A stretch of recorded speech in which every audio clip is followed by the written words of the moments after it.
You've probably felt it.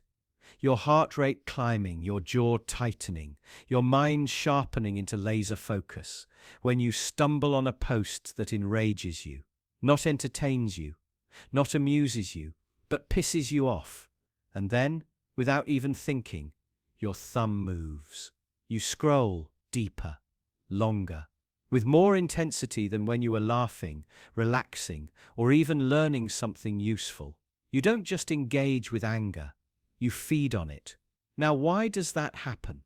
Why does your brain, your body, your entire nervous system crave the very thing that upsets you? The answer is brutal in its simplicity. Anger is activating. It makes you feel alive, alert, powerful. And platforms know this. Your scroll behavior isn't accidental. It's engineered, precision designed down to the nanosecond. When you get angry, you stay longer. When you stay longer, they make more money. Rage is good for business. This isn't conspiracy, it's code. Algorithms don't just prioritize what you like, they prioritize what you react to. And guess what humans react to most? Conflict, outrage, moral disgust. Anything that makes you want to argue, correct, defend. Content that enrages you activates a primal system in your brain, a cocktail of dopamine and cortisol. It's the same system that ancient humans used to stay alive when they spotted danger. That rustle in the bushes might have been a predator. Today, that threat is just someone being wrong on the internet. But your brain doesn't know the difference. Here's the twist. This reaction is stronger than the one triggered by joy, stronger than curiosity, even stronger than agreement. You may love to feel entertained, but you're wired to respond to threats. And the algorithm, it doesn't care if you're right or wrong. It doesn't care if the content is true or false. It cares about one thing, how long you stay. So it feeds you anger, in small doses at first. A controversial take, a misleading headline, a post that makes you go, seriously, and you engage, you comment, you scroll, you stay. The system smiles. Soon the algorithm builds a psychological profile, not of who you are, but of what outrages you. It learns your pressure points, your moral triggers, your identity landmines, and it hits them over and over again. It becomes a cycle. You open the app, you get a hit of outrage, you scroll more. Your nervous system floods with stress hormones. You don't notice the tension in your neck. You don't notice the time slipping by. You're locked in. Eventually you feel drained, empty, angry, without an outlet. You close the app, but the echo lingers. That comment thread, that infuriating video, that one person who clearly doesn't get it. You're still arguing in your head, hours later. What did you get out of it? Nothing. But the system got everything it wanted. Your time, your attention, your data. Now ask yourself this. When was the last time you scrolled for 45 minutes because you were happy? Probably never, because happiness is fleeting. Anger lingers, and lingering is monetizable. But it goes deeper. Anger makes you tribal. It makes you categorize people, is versus them. It shrinks your thinking into black and white terms. You're not just mad at a post, you're mad at a group, a belief, a worldview. That tribal rage bonds you with others like you. It creates a mini identity, a digital tribe fueled by shared resentment. And tribes, they don't want nuance, they want loyalty. They want quick reactions, not deep thought. So the more you scroll, the more you lose the ability to see shades of grey. Even worse, you begin to associate identity with outrage. You're not just someone who has opinions. You're someone who fights, who defends, who responds. Rage becomes a personality. The algorithm didn't just track your behavior, it rewrote it. And here's the final insult. You're not scrolling for fun anymore. You're scrolling to get angry. You've been trained, conditioned, turned into a reactive machine whose emotions can be manipulated with a few swipes. You thought you were using the app. The app is using you. But now that you see it, you have a choice. Not an easy one, not a clean one, but a choice. You can stop feeding the system your rage. You can learn to recognize the bait. You can take back control, not by deleting every app, but by noticing when your emotions are no longer your own. Because once you see the strings, the puppet show loses its magic. And that's when you start becoming dangerous to the system again. Not because you're angry, but because you're awake. Only 3 left. You've seen that phrase before, on a product page. In an email, flashing red next to a buy now button. It's not a warning. It's a psychological trap, a quiet manipulation dressed as urgency. And the worst part, it works. Scarcity triggers something ancient in your brain, something primal. The fear of missing out isn't modern. It's survival instinct. When resources were genuinely limited, scarcity meant danger, hunger, death. So now, centuries later, even when you're scrolling through an online store, your brain still lights up like it's life or death.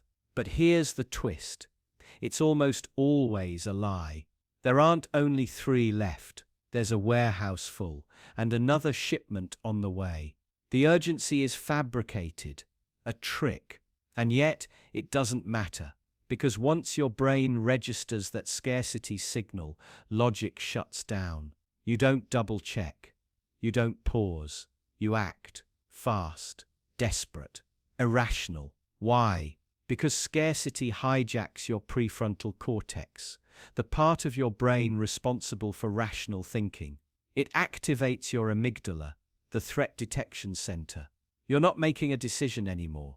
You're reacting. On instinct. Fight or flight.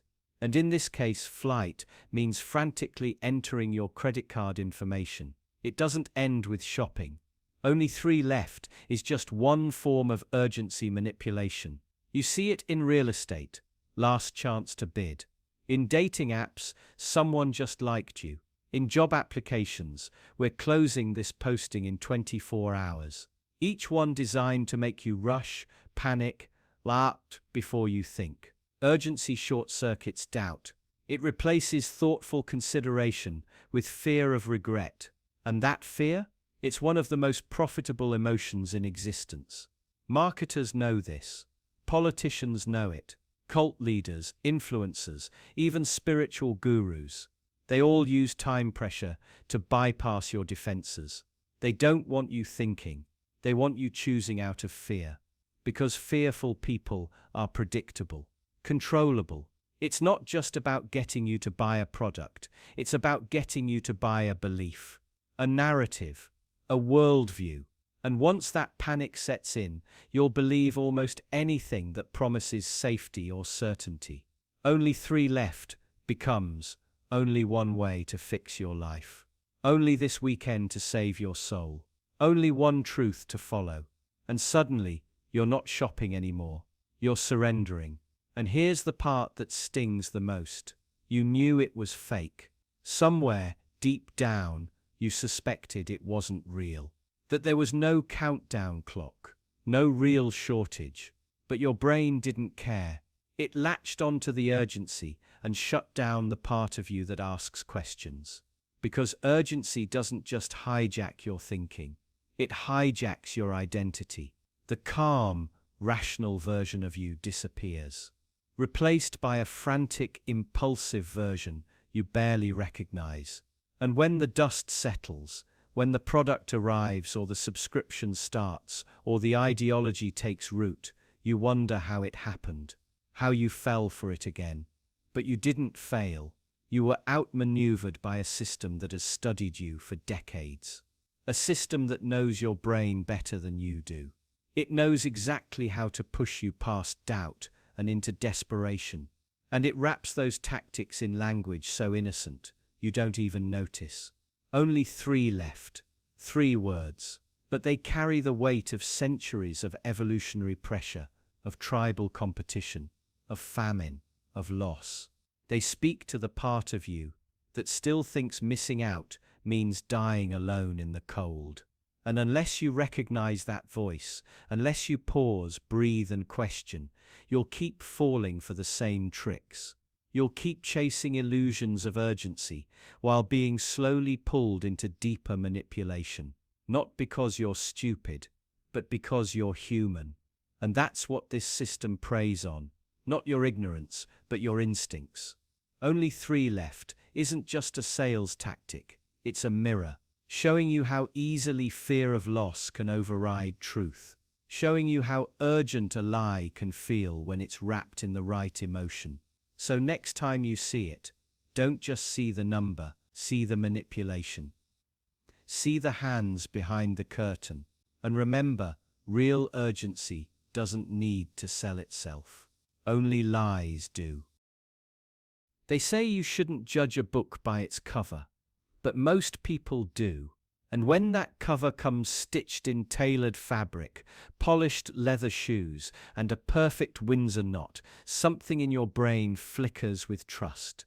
You don't trust the person, you trust the suit. Think about it. Someone walks into a room wearing an expensive, perfectly fitted suit. Before they've said a word, they command attention. People stop, they listen, they nod. That's not respect, that's programming. Somewhere deep inside, your brain has learned to equate suits with authority, competence, even morality. But where did that association come from? It's not instinct, it's not logic, it's conditioning. From the moment you're young, you're taught to associate professional attire with trustworthiness. Teachers, CEOs, lawyers, politicians, people in power wear suits. Movies reinforce it. News anchors wear them to look credible. Even villains wear suits when they need to be taken seriously. The suit itself becomes a symbol, not of who someone is, but of how seriously you should take them. And that's exactly what makes it dangerous, because anyone can wear a suit. Compromen, cult leaders, corrupt executives. A suit doesn't require credentials. It doesn't require decency. It doesn't require honesty. All it needs is money and a mirror. Yet, the moment you see it, your defenses drop. You interpret confidence as competence, style as substance, presentation as proof. And that illusion doesn't stop at appearances. It seeps into systems. Job interviews, courtrooms, boardrooms. The world doesn't reward those who are most capable. It rewards those who look capable. Candidates are told to dress for the job you want. Why? Because appearance isn't just part of the evaluation. It becomes the evaluation. You don't rise through the ranks by being the best. You rise by looking like you belong. The suit becomes armor, a costume, a lie. And that lie is rarely questioned.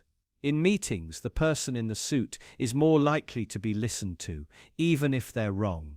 In public, they're assumed to be more credible, even if they're lying. In crises, they're more likely to be believed, even if they're the cause. The suit becomes a proxy for integrity, and you fall for it, over and over again, because it's easier that way. It's easier to believe the person in the suit knows what they're doing. Easier to follow orders when they come from someone who looks official. The suit makes things neat, clean, professional. But beneath the surface, things are rarely that simple. History is filled with tyrants in tailored suits, war criminals in fine ties, fraudsters in designer shoes. What makes them powerful isn't their intelligence or morality. It's their ability to exploit perception. They know the truth. Appearances are the fastest way to manipulate trust. And the terrifying part, you know it too. You've probably felt the shift inside you when you put on your own best clothes. A different kind of confidence, a different kind of posture. The world responds differently. Doors open, eyes stay longer. You're still the same person, but suddenly you matter more. Not because you changed, because your packaging did. And that's the lie we all participate in. We don't live in a meritocracy. We live in a performance where suits are symbols, not of value, but of access.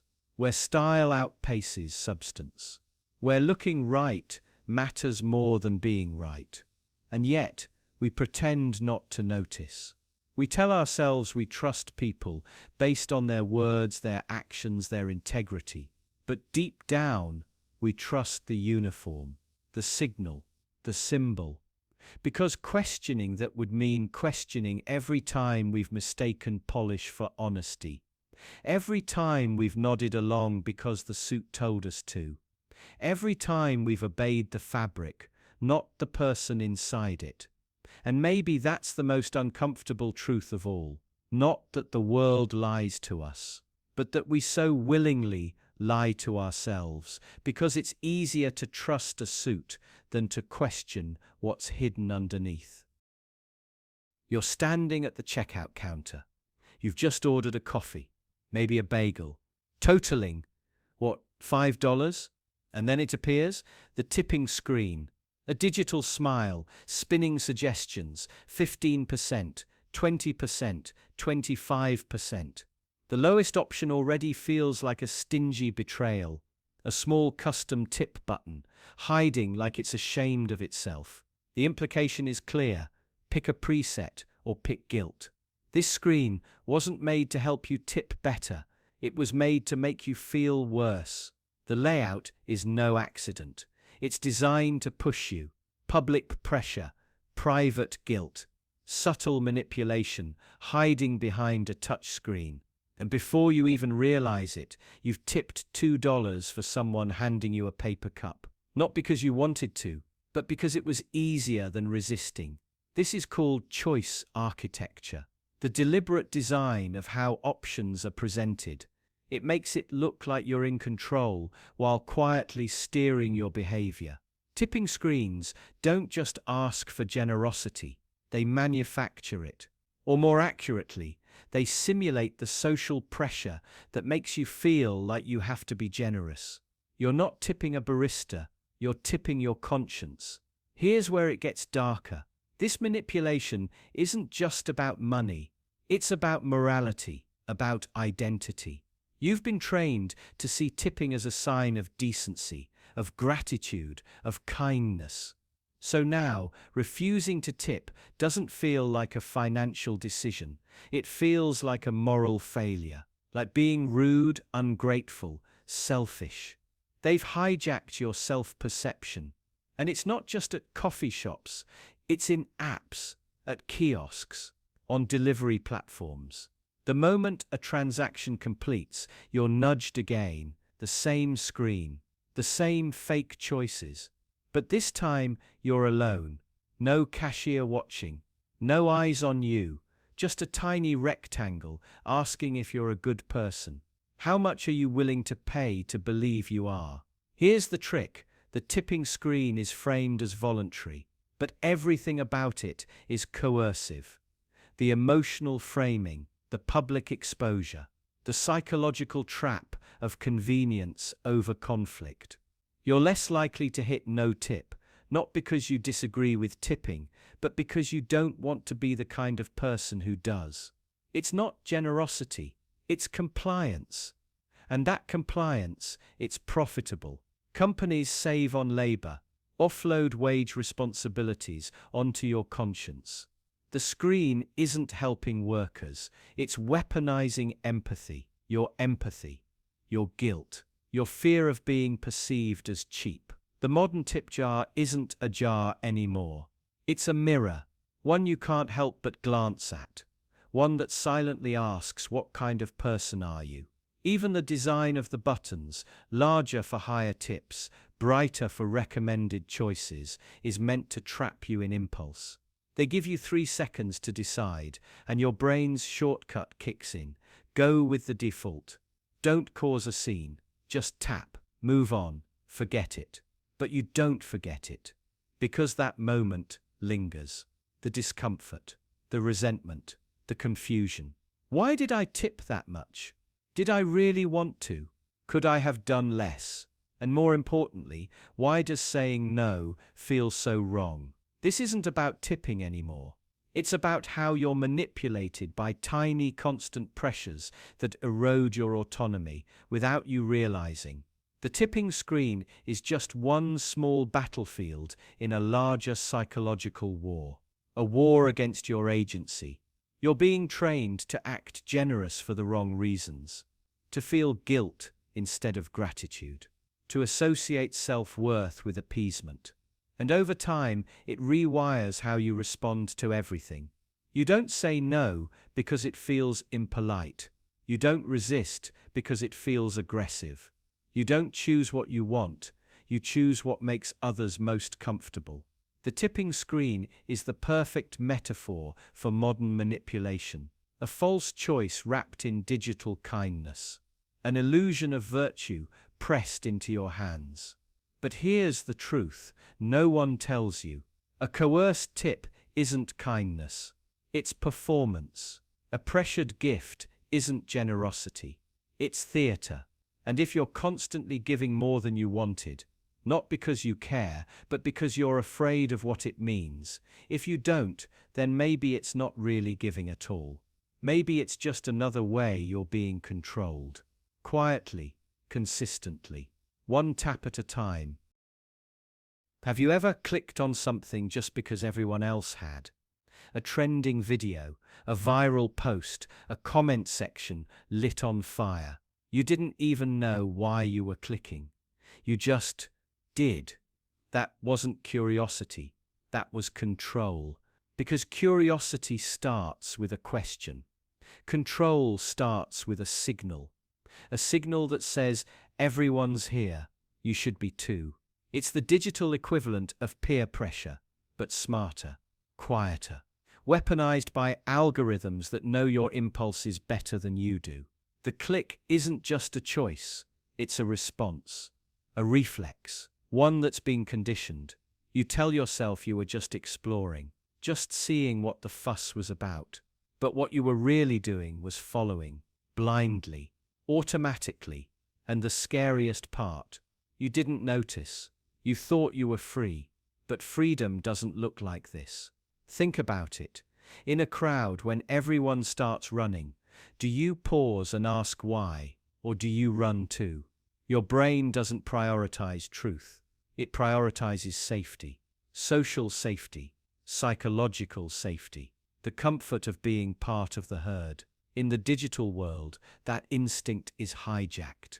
This post has 500,000 likes. This video is trending. Everyone's watching it. Why aren't you? Clicks become conformity. Views become validation. Popularity becomes permission. Suddenly, what everyone else is doing becomes what you want to do, not because it's useful, but because being left out feels dangerous. Being different feels wrong. And this is where curiosity dies, because real curiosity is uncomfortable. It pulls you toward what's hidden, not what's highlighted. It questions trends instead of obeying them. It doubts crowds. It resists easy answers. But the system doesn't want that kind of curiosity. It can't afford it. So it replaces it with dopamine. Every click, every like, every refresh, it's not just attention, it's affirmation. A tiny hit of yes. Yes, you're part of the group. Yes, you belong. Yes, you matter. But here's the trick. What you think is interest is often just inertia. You're not pulled by wonder, you're pushed by design. It's not a conspiracy, it's just math. Algorithms don't care about truth. They care about engagement. And nothing engages more reliably than imitation. One person clicks, then 10, then 100,000. And like dominoes we fall, each click making the next one more likely. You're not watching what you like. You're liking what you watch, and you're watching what's been shown to you, selected for maximum spread, maximum heat, maximum compliance. Because outrage spreads faster than nuance. Simplicity spreads faster than complexity and virality. Virality doesn't need meaning, it just needs momentum. So when you click, ask yourself, was that you or was that everyone else? Because if you don't know the difference, then someone else is steering. And control doesn't always look like a cage. Sometimes it looks like convenience. Sometimes it looks like consensus. Sometimes it looks like you clicking on something you never actually wanted. And that's the genius of it. You think you're choosing, but you're really choosing what's been chosen for you. And in that moment, you're not curious. You're conditioned. So if you want to be free, don't follow the crowd. Question the crowd. Because when curiosity becomes collective, it stops being curiosity. It becomes a script. One you've been taught to read. One you perform without thinking. And the only way to break the script is to stop reading, to pause, to resist the click, to ask, do I care, or do I just not want to be left behind? Because the moment you ask that, the control starts to crack. And what slips through the cracks is real curiosity. Not the kind they feed you, the kind you reclaim. Have you ever noticed it? That little flicker in your brain when someone compliments you and you know it's fake. You recognize it instantly. The words feel scripted, overdone, maybe even a little manipulative. And yet, part of you still likes it. Part of you wants to believe it. That's the paradox of flattery. Even when we see it coming, it still works. And not just a little, it works powerfully. Because flattery isn't about truth. It's about validation. And validation is addictive. Your brain doesn't filter flattery the way it filters facts. It doesn't analyze it, dissect it, or weigh its sincerity before it rewards you. No. Your brain floods you with dopamine immediately. Just like that, you feel good, seen, valued, important. Even if 5 seconds later you roll your eyes. That's the thing about flattery. It bypasses logic. It doesn't argue. It doesn't persuade. It seduces. You know the compliment is exaggerated, maybe even manipulative. But in the moment, it feels like warm sunlight on a cold day. You don't care if it's artificial. You just don't want it to stop. And the people who understand this best aren't the genuine ones. They're the ones who've learned to use praise as a weapon. In politics, in sales, in relationships, flattery is currency. The more skilled someone is at dishing it out, the more influence they gain. Because everyone is vulnerable to it. Especially when they believe they're immune. That's the darkest part of all this. Thinking you're too smart to fall for it actually makes you more susceptible. Because when you believe you're immune, you stop paying attention. You don't question the motive behind the compliment. You let your guard down, and before you know it, you're nodding in agreement. You're trusting more, giving more, agreeing more. And why wouldn't you? You've just been told how intelligent, insightful, and principled you are. Flattery makes us feel good about feeling good.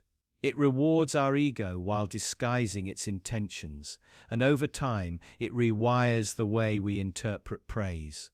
We start craving it. We start performing for it. We start aligning ourselves with the people who give it, even when we know they're using it as bait. This is where things get dangerous. Because flattery doesn't just make us feel good, it makes us vulnerable. It makes us predictable. It makes us easy to steer. Imagine a manager who compliments your dedication right before asking you to stay late. Or a politician who praises your moral compass just before unveiling a policy you'd never accept under different circumstances. Or a partner who tells you how selfless you are right before crossing a boundary. Each time, the flattery softens your resistance. It makes the manipulation feel justified. It makes you complicit in your own exploitation. And still, you want to believe it. Because here's the twisted truth. People don't fall for flattery because they're foolish. They fall for it because they're human. We all want to be recognized. We all want to matter. We all want to hear that who we are at our core is good, strong, admirable. Flattery taps into that longing. It speaks to the version of ourselves we wish we were. And for a moment we believe it. Not because it's true, but because it's beautiful. And isn't that the cruelest part? We know it's a trick, and we still choose to play along. Because the truth is, sincerity doesn't always feel as good as flattery. Honest feedback stings. Real compliments are often subtle, quiet, restrained. But flattery is bold, lavish, immediate. It's dessert without dinner, fireworks without the wait. And we never really outgrow the craving for it. So what do? Do you train yourself to reject praise entirely? Do you become cynical, suspicious, closed off? Or do you accept the flattery, feel the dopamine hit, and remind yourself of the motive behind it? Maybe the answer isn't to eliminate flattery, but to recognize its cost. Because every time you fall for it, you're giving someone else the script to your mind. You're telling them which buttons to press, which phrases make you yield, which compliments make you bend. And eventually, if you're not careful, you stop recognizing where your decisions come from. You start mistaking manipulation for encouragement, control for connection, lies for love. So the next time someone flatters you, pause. Ask yourself, do they really see me, or are they trying to shape me? Because if you're not asking that question, someone else is already answering it for you. You're in a meeting, or a classroom, or a dinner party. Someone says something that doesn't quite sit right with you. Maybe it's wrong. Maybe it's just vague. You feel a flicker of resistance inside, but you don't speak. Instead, you nod. Not because you agree, but because you don't want to be the only one who doesn't. It seems harmless in the moment. A tiny gesture, just a nod. But that nod, so small, so forgettable, is the first step in a much larger pattern. One that governs how opinions spread, how norms are formed, how entire societies come to believe things that nobody truly agrees with. It's called pluralistic ignorance. It's what happens when every individual in a group privately disagrees with something, but goes along with it because they think everyone else agrees. No one speaks up, so everyone assumes silence means consent.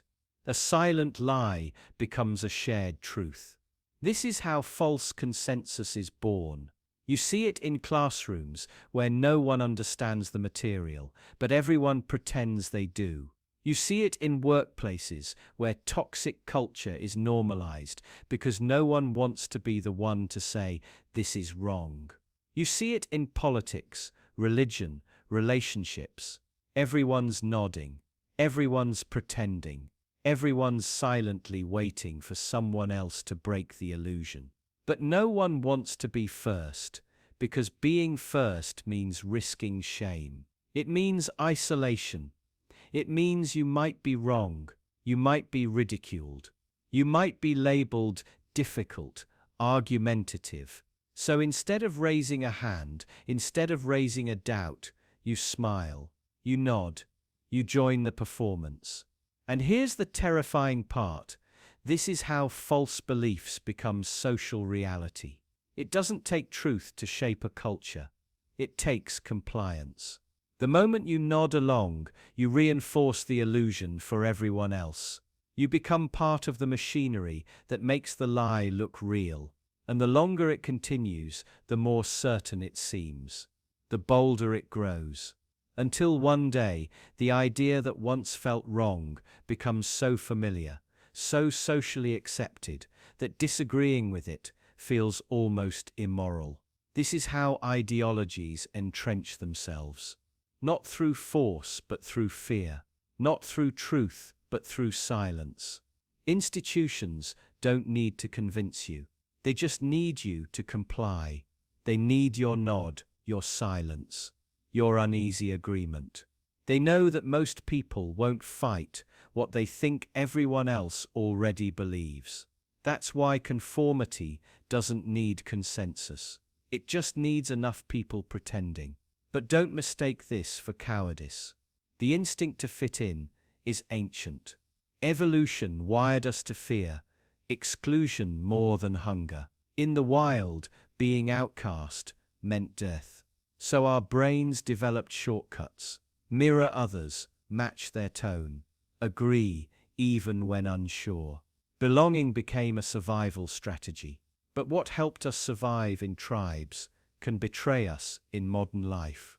Today, conformity protects not your life, but your image, your job, your reputation. And when those are on the line, truth becomes negotiable. You don't challenge the team's unethical practice. You don't question the family's toxic tradition. You don't confront the friend's harmful behavior. You nod, you comply. You carry the weight of collective self-deception, because the price of disagreement feels too high. But what's the cost of this silence? It's trust, eroded, integrity, compromised, reality, distorted. You wake up in a world shaped by the beliefs no one actually holds, yet everyone enforces a hall of mirrors where everyone's reflection looks calm, content, certain, while privately they're all just waiting for someone else to speak first. And if no one does, the lie hardens, the illusion solidifies, and truth dies quietly, not with censorship or violence, but with a room full of people nodding in quiet, collective surrender. So ask yourself, how many things do you nod along to that you don't really believe? And more importantly, who would you be if you stopped? If you let the silence break, even once? If you risked that brief discomfort, that flicker of awkwardness, to speak the truth out loud? Because sometimes the most revolutionary act isn't to fight, it's to stop nodding. Imagine biting into a bright red popsicle. Your eyes lock onto the color before your tongue even touches it. You're expecting cherry, maybe strawberry, something sweet, fruity, electric. And when that flavor hits your tongue, your brain lights up with confirmation. It tastes exactly like what it looks like. But here's the trick. It doesn't, not really. The color is doing half the work. Our brains are masterful liars when it comes to sensory experience. You think you're tasting something? More often than not, you're predicting it. And that prediction is heavily guided by what you see. Bright colors, they scream freshness, flavor, intensity. They whisper sweet lies to your subconscious, and your brain fills in the rest like an overeager storyteller. You don't taste with your tongue, you taste with your expectations. Food companies know this. They count on it, that neon orange cheese dust on your snack chips. It doesn't occur in nature. It's a visual cue, a psychological nudge that tells your brain, this is delicious, this is indulgent. And your brain, obedient and easily impressed, agrees. The flavor follows the color, because the color told it what to feel. But the deeper you go, the darker it gets. This isn't just about snacks, it's about trust, about control, about how easily your senses can be manipulated without your consent. You see a lush green smoothie and assume health. A rich golden crust on bread, and you think warm, fresh, comforting. Your eyes dictate your perception, and perception becomes your reality. This is how you're controlled, gently, invisibly. Think about how little you question it. When was the last time you paused and asked, do I like this, or do I like what I think it represents? The food you crave, the drinks you find refreshing, the brands you trust, all of it is steeped in color-coded manipulation. Red stimulates hunger, yellow triggers optimism, blue calms you into compliance. Your reactions aren't random. They're rehearsed. You're not making choices. You're responding to cues. And this conditioning begins early. Children's cereals are practically radioactive with color. Cartoon boxes, rainbow marshmallows, flashy packaging, none of it for taste, all of it for control. These colors wire their brains to associate brightness with delight, sugar with joy, artificiality with safety. By the time they grow up, the connection is locked in, reinforced, automatic. And you might think, so what? If it makes food taste better, isn't that harmless? But here's where it turns sinister. If color can fool your tongue, what else can it fool? The answer: everything. It can influence your sense of freshness in meat, your perception of ripeness in fruit, even your judgment of safety in products. It seeps into cosmetics, cleaning supplies, medicine. You see a white pill and you assume purity, a blue label and you assume trust. Color becomes proxy for meaning, for truth. And that is terrifying, because once color hijacks your judgment, you're not just being manipulated, you're being trained. You begin to crave not flavor, but familiarity. Not substance, but presentation. Your brain, once sharp and skeptical, becomes soft, passive, eager to be told what's good, what's safe, what's delicious. You stop asking questions, you start obeying instinct. And instinct in this case was planted there by someone else. Now imagine a world stripped of this artificial brightness. Everything in its natural muted form. The beige of real bread, the dull red of a tomato off season, the grayish hue of meat that hasn't been color stabilized. Would you still crave it, still love it? Or would your brain rebel, screaming, "This doesn't look right. This doesn't taste like it should"? You wouldn't be rejecting the food. You'd be rejecting the absence of illusion. That's how far the lie goes. You've been trained to equate brightness with quality, intensity with satisfaction, even when it's not real, especially when it's not real. And what's most disturbing, you prefer it that way, because the illusion is comforting, predictable, controlled. And your brain, wired for ease, not truth, would rather eat a lie than chew on uncertainty. So the next time you reach for that bright red candy, that neon blue drink, that golden crispy snack, pause, ask yourself, do I want this? Or do I want the story it tells? Because the taste, that's just the finale. The real meal, the one you never notice, is the narrative your brain swallows whole, long before you ever take a bite. Have you ever noticed how your ears perk up when someone says your name? It's subtle, almost reflexive. A jolt of familiarity, a microdose of significance. And yet, it works every time.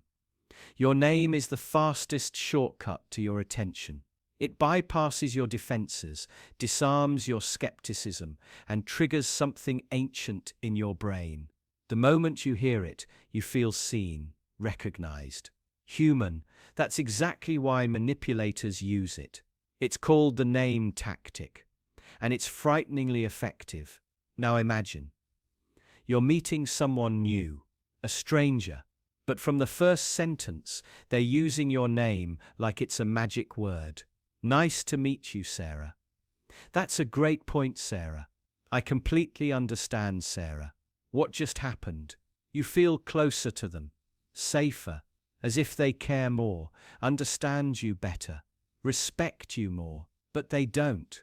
Not necessarily. What they're doing is triggering your subconscious into trusting them faster than logic would allow.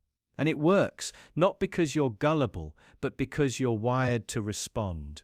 From birth, your name has been a signal of approval, of warning, of identity. When your parents said it, it meant something. When a teacher called it out, you paid attention. Your name became synonymous with self. So when someone uses it, your brain lights up. It confuses attention with authenticity, flattery with familiarity, and trust with truth. But here's the darker twist.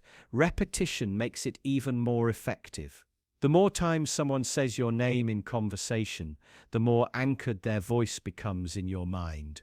Intentional, and over time it shapes the way you see them, not as a manipulator, but as someone who gets you. They aren't earning your trust, they're engineering it. And this tactic isn't just for smooth-talking strangers. It's baked into sales scripts, political speeches, even customer service. There's a reason a telemarketer insists on saying your name every few sentences. It keeps you engaged. Yes, but it also makes saying no harder, because declining feels more personal. You're no longer just rejecting a pitch. You're rejecting a person who, by name alone, made you feel seen. Psychologists have studied this, and what they've found is unsettling. Your name activates the medial prefrontal cortex, the part of the brain involved in self-representation. It's the same region that lights up when you think about your future, your values, your identity.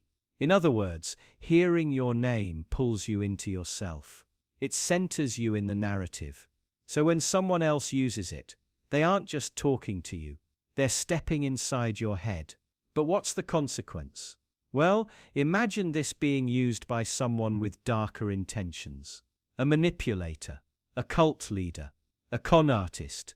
Every time they say your name, they're tightening the grip, making their words feel more personal, more truthful, more real. Before long, it's not just that you like them.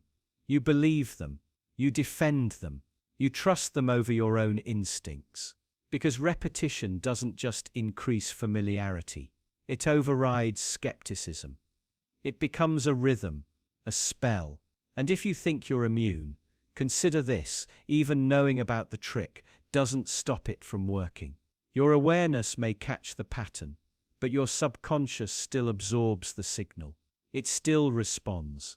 Because this isn't just psychology, it's biology. You're not choosing to respond to your name, you just do. Now, take this idea further. What if everything in your life was branded in the same way? Your favorite products, your preferred politicians, your go-to influencers, all constantly repeating one thing: your name, your identity, your values, over and over, until the sound feels safe, until the source feels sacred. It's not just about attention anymore. It's about allegiance. The scary part: once trust is built through familiarity, it becomes incredibly hard to reverse. You'll excuse contradictions, ignore warning signs, rationalize red flags, because the person who used your name used it often, used it well, feels like someone you've known forever. But that's the illusion. Your name is not just a label, it's a lever. One that, when pulled, opens the door to your trust, your attention, and sometimes your surrender. So next time someone repeats your name a little too often, ask yourself, do they really see you? Or are they just flipping the switch that makes you easier to persuade? Have you ever noticed how a conversation changes when someone mirrors your posture? You cross your arms, they do too. You lean forward, they follow. It's subtle, often subconscious, but something in your brain relaxes. You feel safer, understood, connected. Why? Because mimicry is ancient, primitive. It's the unspoken language of trust. From birth, we're wired to look for reflections of ourselves in others. Infants imitate facial expressions. Toddlers mirror speech patterns. It's not just learning, it's bonding. The more someone mirrors you, the more your brain registers them as part of your tribe. Your mirror neurons fire, echoing their movements inside your own mind. And just like that, they don't feel like a stranger anymore. This is called the chameleon effect. And it's not magic, it's psychology. When someone copies your body language, it sends a powerful message. I'm like you, I get you, I'm safe. It's the body's way of saying, without words, you're not alone here. It makes sense evolutionarily. In prehistoric times, survival depended on tribes, on cooperation. Mirroring each other signaled alliance, reduced conflict, and boosted group cohesion.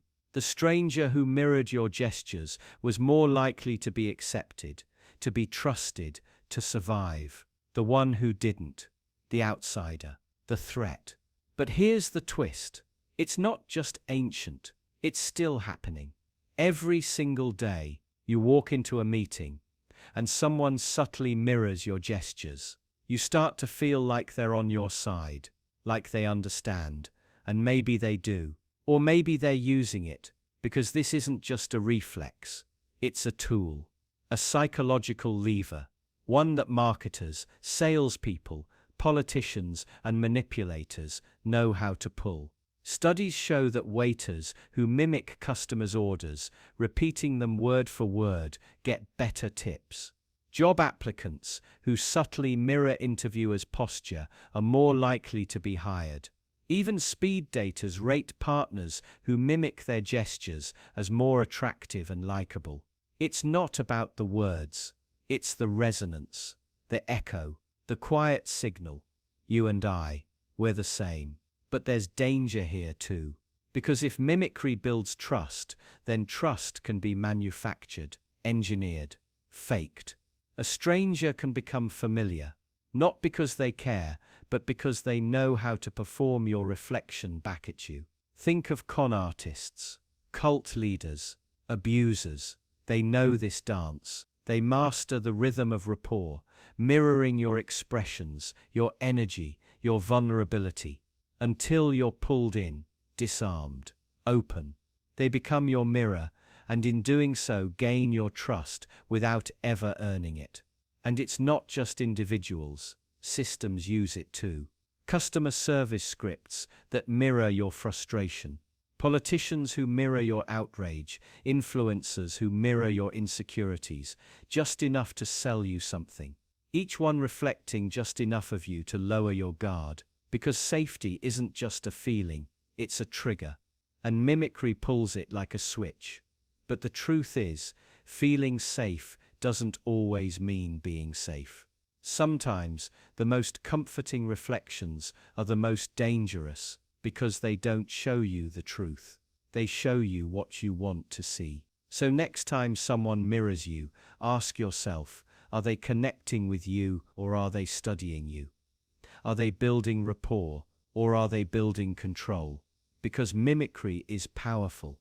It bypasses your logic and speaks straight to your nervous system. It makes you feel seen, but feeling seen isn't the same as being known, and comfort isn't the same as trust. The mirror can be a bridge, or it can be bait.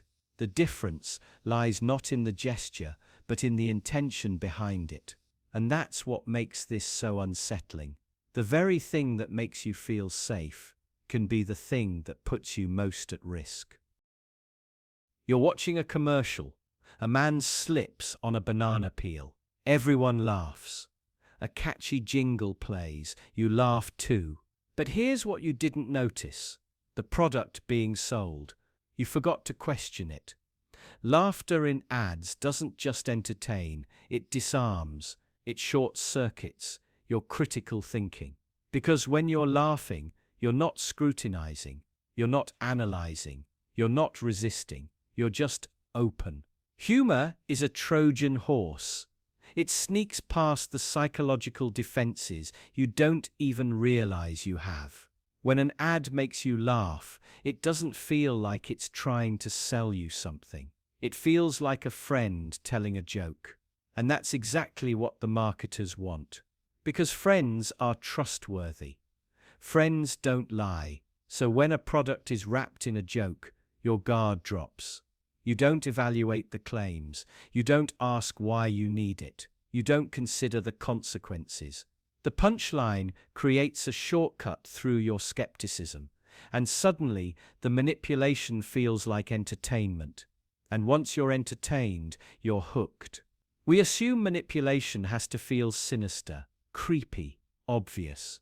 But the most effective manipulation doesn't feel like manipulation at all. It feels good, it feels funny, it feels familiar.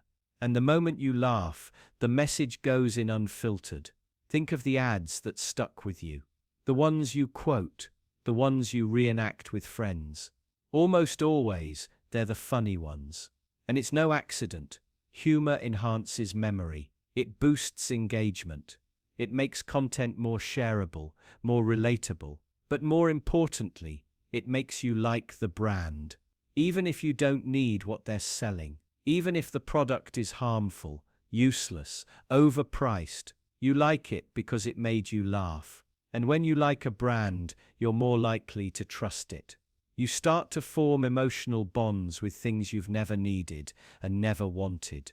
That's not persuasion. That's conditioning. It's Pavlovian. They ring the bell. You laugh. You buy. It's easy to underestimate the power of this. To think, it's just a joke. I know better. But your brain doesn't work that way. Emotional responses, like laughter, bypass the logical brain. They activate primal, unconscious systems designed to respond to threats, rewards, and social cues. Laughter signals safety, belonging, acceptance. So while your rational mind is laughing along, your emotional mind is forming associations. Product equals pleasure. Brand equals fun. Buying equals joy. But here's the kicker. Laughter also suppresses discomfort.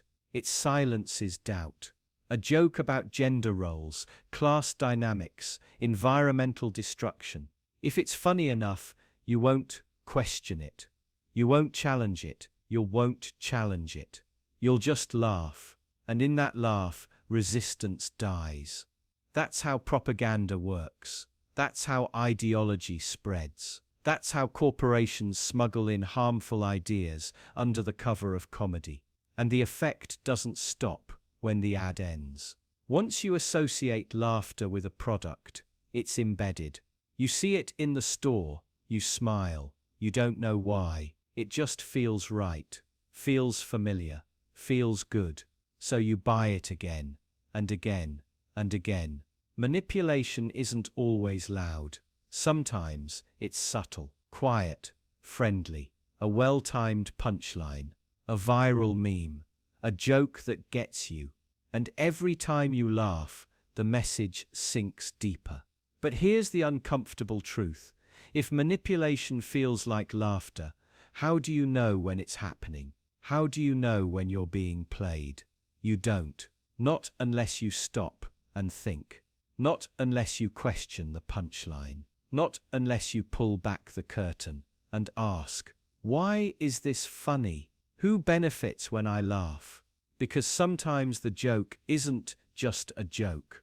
Sometimes the joke is the weapon, and the target is you. Imagine sitting across from someone at a dinner party. They tell you they're a visionary growth strategist or a cultural synergy architect. You nod, impressed. But what exactly do they do? You don't ask. You don't want to sound ignorant. That's the trick, because it's not meant to make sense. It's meant to sound important. This is the subtle power of the vague job title. In a world obsessed with appearances, ambiguity becomes a weapon. When a title is abstract enough, it does something remarkable. It creates room for projection. Your brain fills in the blanks, and the person with the title benefits from the illusion you've created. You imagine influence, expertise, depth, even if none exists. The vagueness acts like smoke. It obscures, it conceals. It invites awe without inviting questions. And in doing so, it accomplishes something far more powerful than clarity ever could. It commands respect without proof. But why do we fall for it? Because our minds are wired for social shortcuts. We've been taught to associate elaborate language with intelligence, complexity with competence, sophistication with status. So when we hear a title we don't fully understand, we assume the problem is with us, not with the title. We give the benefit of the doubt.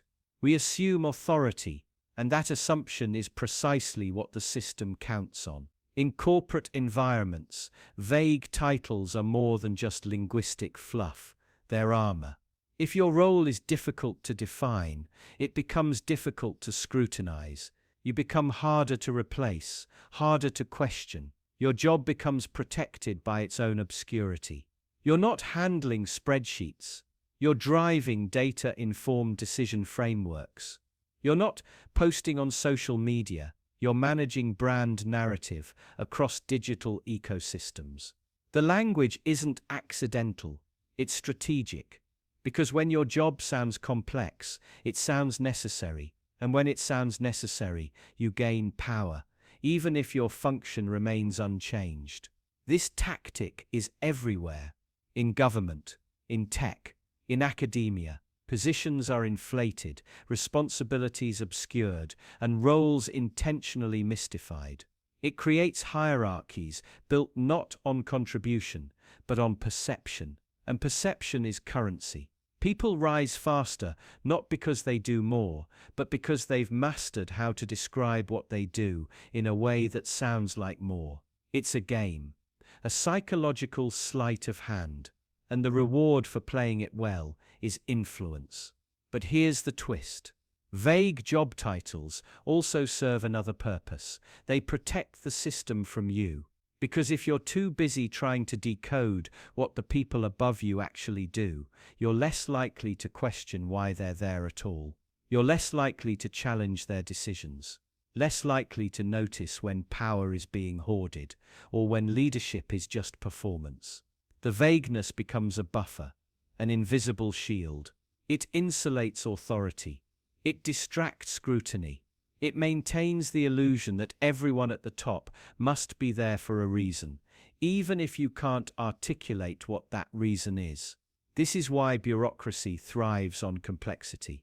The more layers of abstraction, the harder it is to see who's responsible for what, or if anything's even getting done. Accountability dissolves in the fog of professional jargon. When the deeper danger, you start to internalize it. You begin to believe that in order to be respected, you must also be vague. That clarity is dangerous. That simplicity is unprofessional. So you inflate your own title. Pad your resume with abstract verbs. Describe your work in riddles, not revelations. Not because it helps you do your job better, but because it helps you survive. It becomes a survival mechanism, a way to be seen, a way to be heard, a way to be taken seriously in a system that doesn't value transparency. It values spectacle. But what does this cost? It costs meaning. It erodes connection. It creates workplaces filled with people pretending to understand each other while silently confused. It creates leaders who can't be challenged and workers who can't be honest. It breeds an ecosystem of insecurity masked as professionalism. And you, just trying to keep up, find yourself caught in the performance. Because clarity is risky. It strips away the illusion. It demands real understanding. And in a system built on appearances, real understanding is the last thing it wants you to have.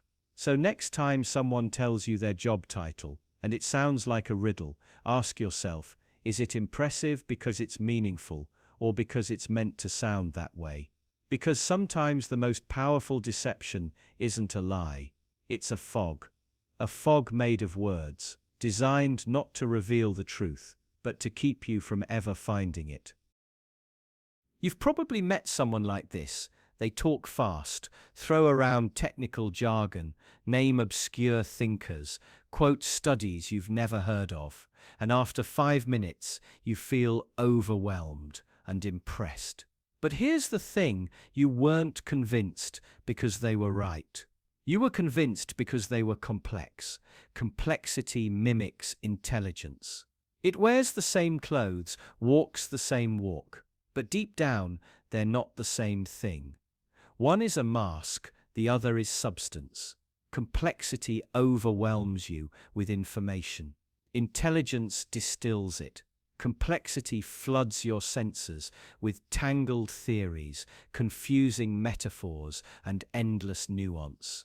Intelligence cuts through the noise. It makes the invisible clear. It makes the impossible simple, not simplistic. Simple. There's a difference. You know this intuitively. Think about the smartest people you've ever listened to. The ones who made you see the world differently. They didn't bury you in detail. They peeled away the layers. They made the complex seem obvious. They didn't need to prove how smart they were.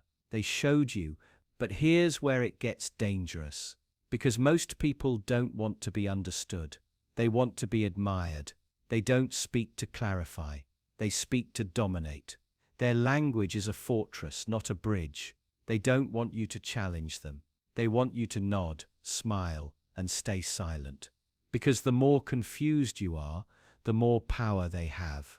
This is how politicians manipulate. It's how corporations hide abuse behind logistical complexities. It's how gurus, cult leaders, and pseudo-intellectuals build empires on nonsense. If you can't understand them, you assume it must be your fault. You think they must be brilliant. I'm just not smart enough. And right there, you surrender your judgment. This is the scam of complexity. In reality, complexity is often camouflage. It hides a lack of insight. It hides flawed logic. Sometimes, it even hides the absence of anything meaningful at all. But because we're conditioned to equate difficulty with depth, we mistake the convoluted for the profound. And in that moment, we give away our power. Let's get personal. Think about the last time someone gave you an explanation that made no sense, but you nodded anyway. You didn't want to look dumb. You didn't want to ask the obvious question. That silence, that hesitation, that's where manipulation thrives. That's where complexity wins. But intelligence doesn't care about looking impressive. It cares about truth. It cares about connection. It's not afraid to be clear, even if that means being simple. It's not afraid to be wrong either. Intelligence is curious, not defensive. It invites questions. It explains without ego. It teaches without condescension. The smartest minds, the ones we still quote centuries later, didn't write in riddles. They used stories, metaphors, and parables. They made big ideas feel small enough to hold. That wasn't dumbing things down. That was brilliance. But in a world that rewards performance over truth, the illusion of intelligence becomes more profitable than the real thing. The more complex you sound, the more people assume you're worth listening to. And that's the trick. That's the trap. It happens in boardrooms, classrooms, think tanks, and dinner parties. It's the software engineer who makes things seem harder than they are to protect their status. It's the academic who writes papers so dense that only 3 people on Earth can understand them. It's the financial advisor who uses jargon to make sure you never feel confident handling your own money. And the system rewards this, because a confused mind is a compliant mind. If you don't understand, you don't challenge. If you feel intimidated, you stay in your lane. You don't ask questions. You don't demand better. You trust the experts, even when they're bluffing. So what do? You stop mistaking confusion for intelligence. You start questioning clarity, not just content. You start valuing the person who explains things simply, not the one who makes you feel stupid. You reclaim your curiosity. You say, "I don't understand," and you say it loudly. Because real intelligence doesn't shame you for not knowing. It meets you where you are. In a world addicted to complexity, simplicity is rebellion. Understanding is power. And clarity is the sharpest form of resistance. You've clicked accept cookies without reading a single word, and you didn't even hesitate. Not once, But this isn't really about cookies. It's about something far deeper, far more invasive, and far more telling. You accepted a contract, blind. You traded your attention, your behavior, your privacy, without even glancing at the cost. And you're not alone. We all do it. Every day, multiple times a day. On websites, apps, software installations, click, accept, move on. No questions asked. But why? Because the system knows something you don't, or at least something you never stop to consider. It knows how to dull your suspicion, how to rush your decisions, how to turn apathy into automation. It doesn't just exploit your laziness. It designs for it. That innocuous little pop-up isn't meant to inform you. It's meant to overwhelm you. Long, dense legal language, tiny scroll boxes, bolded buttons that scream, "Accept," while the Manage Preferences link hides quietly in a corner like a guilty secret. It's not an accident. It's engineering. This is the art of designed consent, getting your agreement without your awareness. And it works brilliantly because your brain is already overloaded. Constant alerts, infinite tabs, endless decisions. You're exhausted, distracted, half present. So when another choice appears, even one that affects your data, your privacy, your digital fingerprint, you just want it gone. One click, one dopamine hit, one sigh of relief, and the system smiles. You see, this is a microcosm of something much bigger, a habit, a pattern, a psychological trick you fall for again and again. Compliance disguised as convenience. They've trained you to believe that convenience is freedom, that frictionless experiences mean control. But in truth, every button you press to skip a decision is a decision, a small surrender. And all those surrenders pile up until you're no longer in charge of your attention, your preferences, or even your values. You don't read the terms. You don't check the permissions. You don't even ask what you're agreeing to anymore. Because asking slows you down, and slowing down feels unnatural in a world optimized for speed. But that speed isn't neutral. It's not there to serve you. It's there to serve the system. Speed makes you predictable. Predictability makes you profitable. Every mindless accept is a data point. Every click without thought feeds a machine that doesn't just know what you do, it knows what you'll do next. Because what you're really consenting to isn't just cookies. It's surveillance, manipulation, personalization so precise it stops being personalization and becomes prediction, control. You're not choosing, you're being chosen. And the most terrifying part? You like it, not consciously, but you like the illusion, the smooth interface, the tailored ads, the endless content that somehow always knows what you'll watch next. It's not magic, it's math. You trained it, feed it, enabled it. Every time you clicked accept without reading a single word. It's behavioral conditioning. You've been taught that skipping friction is a win, that the fewer steps between you and what you want, the better. But you never asked what you're giving up, what you're letting in. Who's learning from your shortcuts? You didn't ask because no one wanted you to. The system doesn't want thinkers. It wants responders. Fast, predictable, exhausted. Because someone who stops to question might stop altogether. Someone who pauses might wonder who benefits when I don't read what I agree to. Who profits from my digital sleepwalking? And that kind of questioning, that's dangerous. So you're rewarded for your obedience. Smooth UX. Instant gratification. Personalized everything. But don't confuse reward with freedom. They gave you speed, but they took your choice. They gave you personalization, but stole your privacy. They gave you convenience and called it liberation. But real liberation is slow, uncomfortable, messy. It demands attention. So the next time that banner pops up, ask yourself, what are you really accepting? Because it's not just cookies, it's conditioning. You're browsing a website. It's offering advice, maybe a product, maybe just information. But you find yourself nodding, scrolling, trusting, not because the data is more reliable, not because the claims are more logical. You trust it because it looks clean, the margins are even, the font is modern, the buttons are smooth, well placed, softly glowing. There's white space, lots of it. It feels organized, elegant, professional. But here's the trick.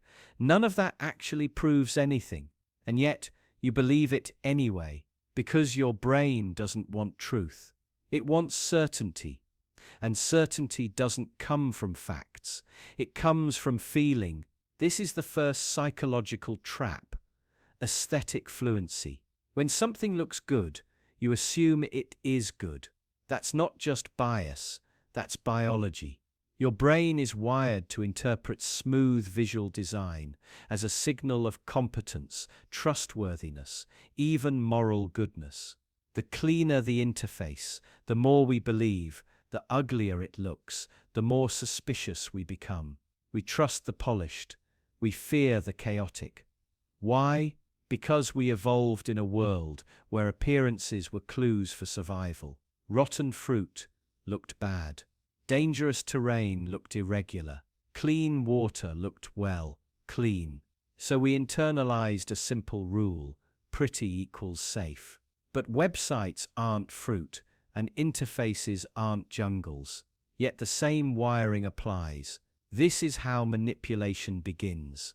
A scam site doesn't need real credentials. It just needs Helvetica. It doesn't need expertise, just the right color palette, a testimonial slider, and maybe a chatbot pretending to care, and we fall for it. Not just online. Think about resumes. People get hired because their CVs look more professional, even when their qualifications are the same. Think about politicians. The ones with better posture, sharper suits, symmetrical faces. They're statistically more likely to be elected. Even infants prefer symmetrical faces. Your trust isn't rational, it's reactive. The second trap is cognitive ease.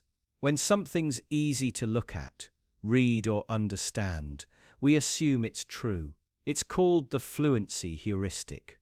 If the font is clear, if the layout is smooth, if the sentence is short and punchy, your brain relaxes. And when your brain relaxes, it stops questioning. It trades scrutiny for comfort. And remember, comfort is the best form of control. You're more likely to agree with something, not because it's correct, but because it's pleasant, because it's familiar, because it demands nothing of you. And websites are designed to exploit that. They remove friction. They speak in short bursts. They show you smiling faces, testimonials, bullet points that feel like facts but carry no weight. Your resistance is bypassed, not through argument, but atmosphere. Now think about how that translates to the real world. We trust people who speak fluently, dress well, and present confidently, not necessarily those who are telling the truth. We judge sincerity by polish. We equate production value with legitimacy. And that's not just unfair, it's dangerous. Because evil doesn't come wrapped in chaos. It comes wrapped in clarity. The most dangerous ideologies are cleanly branded, minimalist, memorable, the sharp lines of a swastika, the clinical efficiency of propaganda posters, the sterile calm of dystopian design. Control wears a suit. Manipulation uses white space, and we're drawn to it. Because it doesn't just feel good, it feels right. This is why your trust can be hacked, not by argument, not by evidence, but by design, by someone understanding how your mind shortcuts its own logic. how it trades scrutiny for smoothness. And every time you choose the prettier option, the better-looking brand, the cleaner app, you reinforce the loop. You're not just being tricked. You're teaching yourself to trust the aesthetic over the authentic. You're training your brain to say, if it feels right, it must be right. But here's the terrifying twist. The truth doesn't always look good. The truth is messy, uneven, hard to read. It makes you uncomfortable. It demands attention, thought, action. It resists the scroll. So next time you trust a website because it looks legit, pause. Ask yourself, what are they smoothing over? What are they making too easy to believe? Because sometimes the most dangerous thing isn't a lie. It's the design that makes you believe it. You're at the counter. Your coffee's hot. You feel the familiar tug of expectation. The tip screen. 3 options blink at you. 10%, 15%, 20%. And maybe, behind the counter, someone waits, watching, smiling, or maybe just standing still, looking, and suddenly that number you were going to type in, maybe none, maybe just $1, shifts, guilt creeps in. You tip more, not because you want to, not because the service changed, but because you were watched. This isn't generosity, it's performance. Humans tip more when someone's watching because we are, at our core, social creatures. We're wired to seek approval, to avoid shame, to manage how others perceive us. And when we feel observed, even subtly, we begin editing ourselves, not just outward behavior, but internal decisions. Even something as mundane as a tip becomes a statement about who we are, what we value, and whether we belong to the tribe of good people. But this isn't just about tipping, it's about surveillance, pressure, performance. Eye contact triggers empathy. Facial expressions regulate behavior. A glance can feel like a judgment. That's why restaurants install see-through tip jars, why apps show driver ratings in real time, why companies ask you to rate your experience before you've had time to think. You're constantly nudged, watched, and measured, and the more visible your actions, the more they align with what's expected. The truth is unnerving. Your generosity, your kindness, your civility, they're often just reactions to being watched, not to need, not to justice, not to fairness, just visibility. It gets darker when you realize this dynamic doesn't just manipulate how much you tip, it manipulates how you behave everywhere. At work, you stay longer because your boss walks by.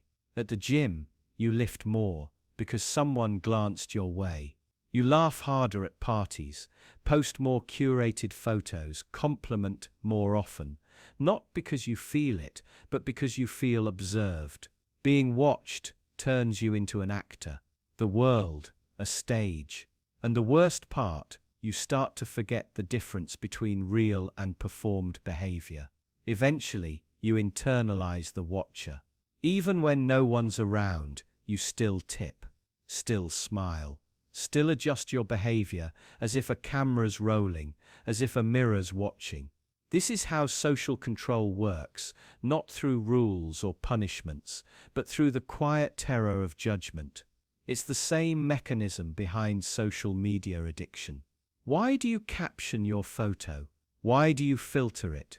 Why do you care about the likes? Because someone might see it.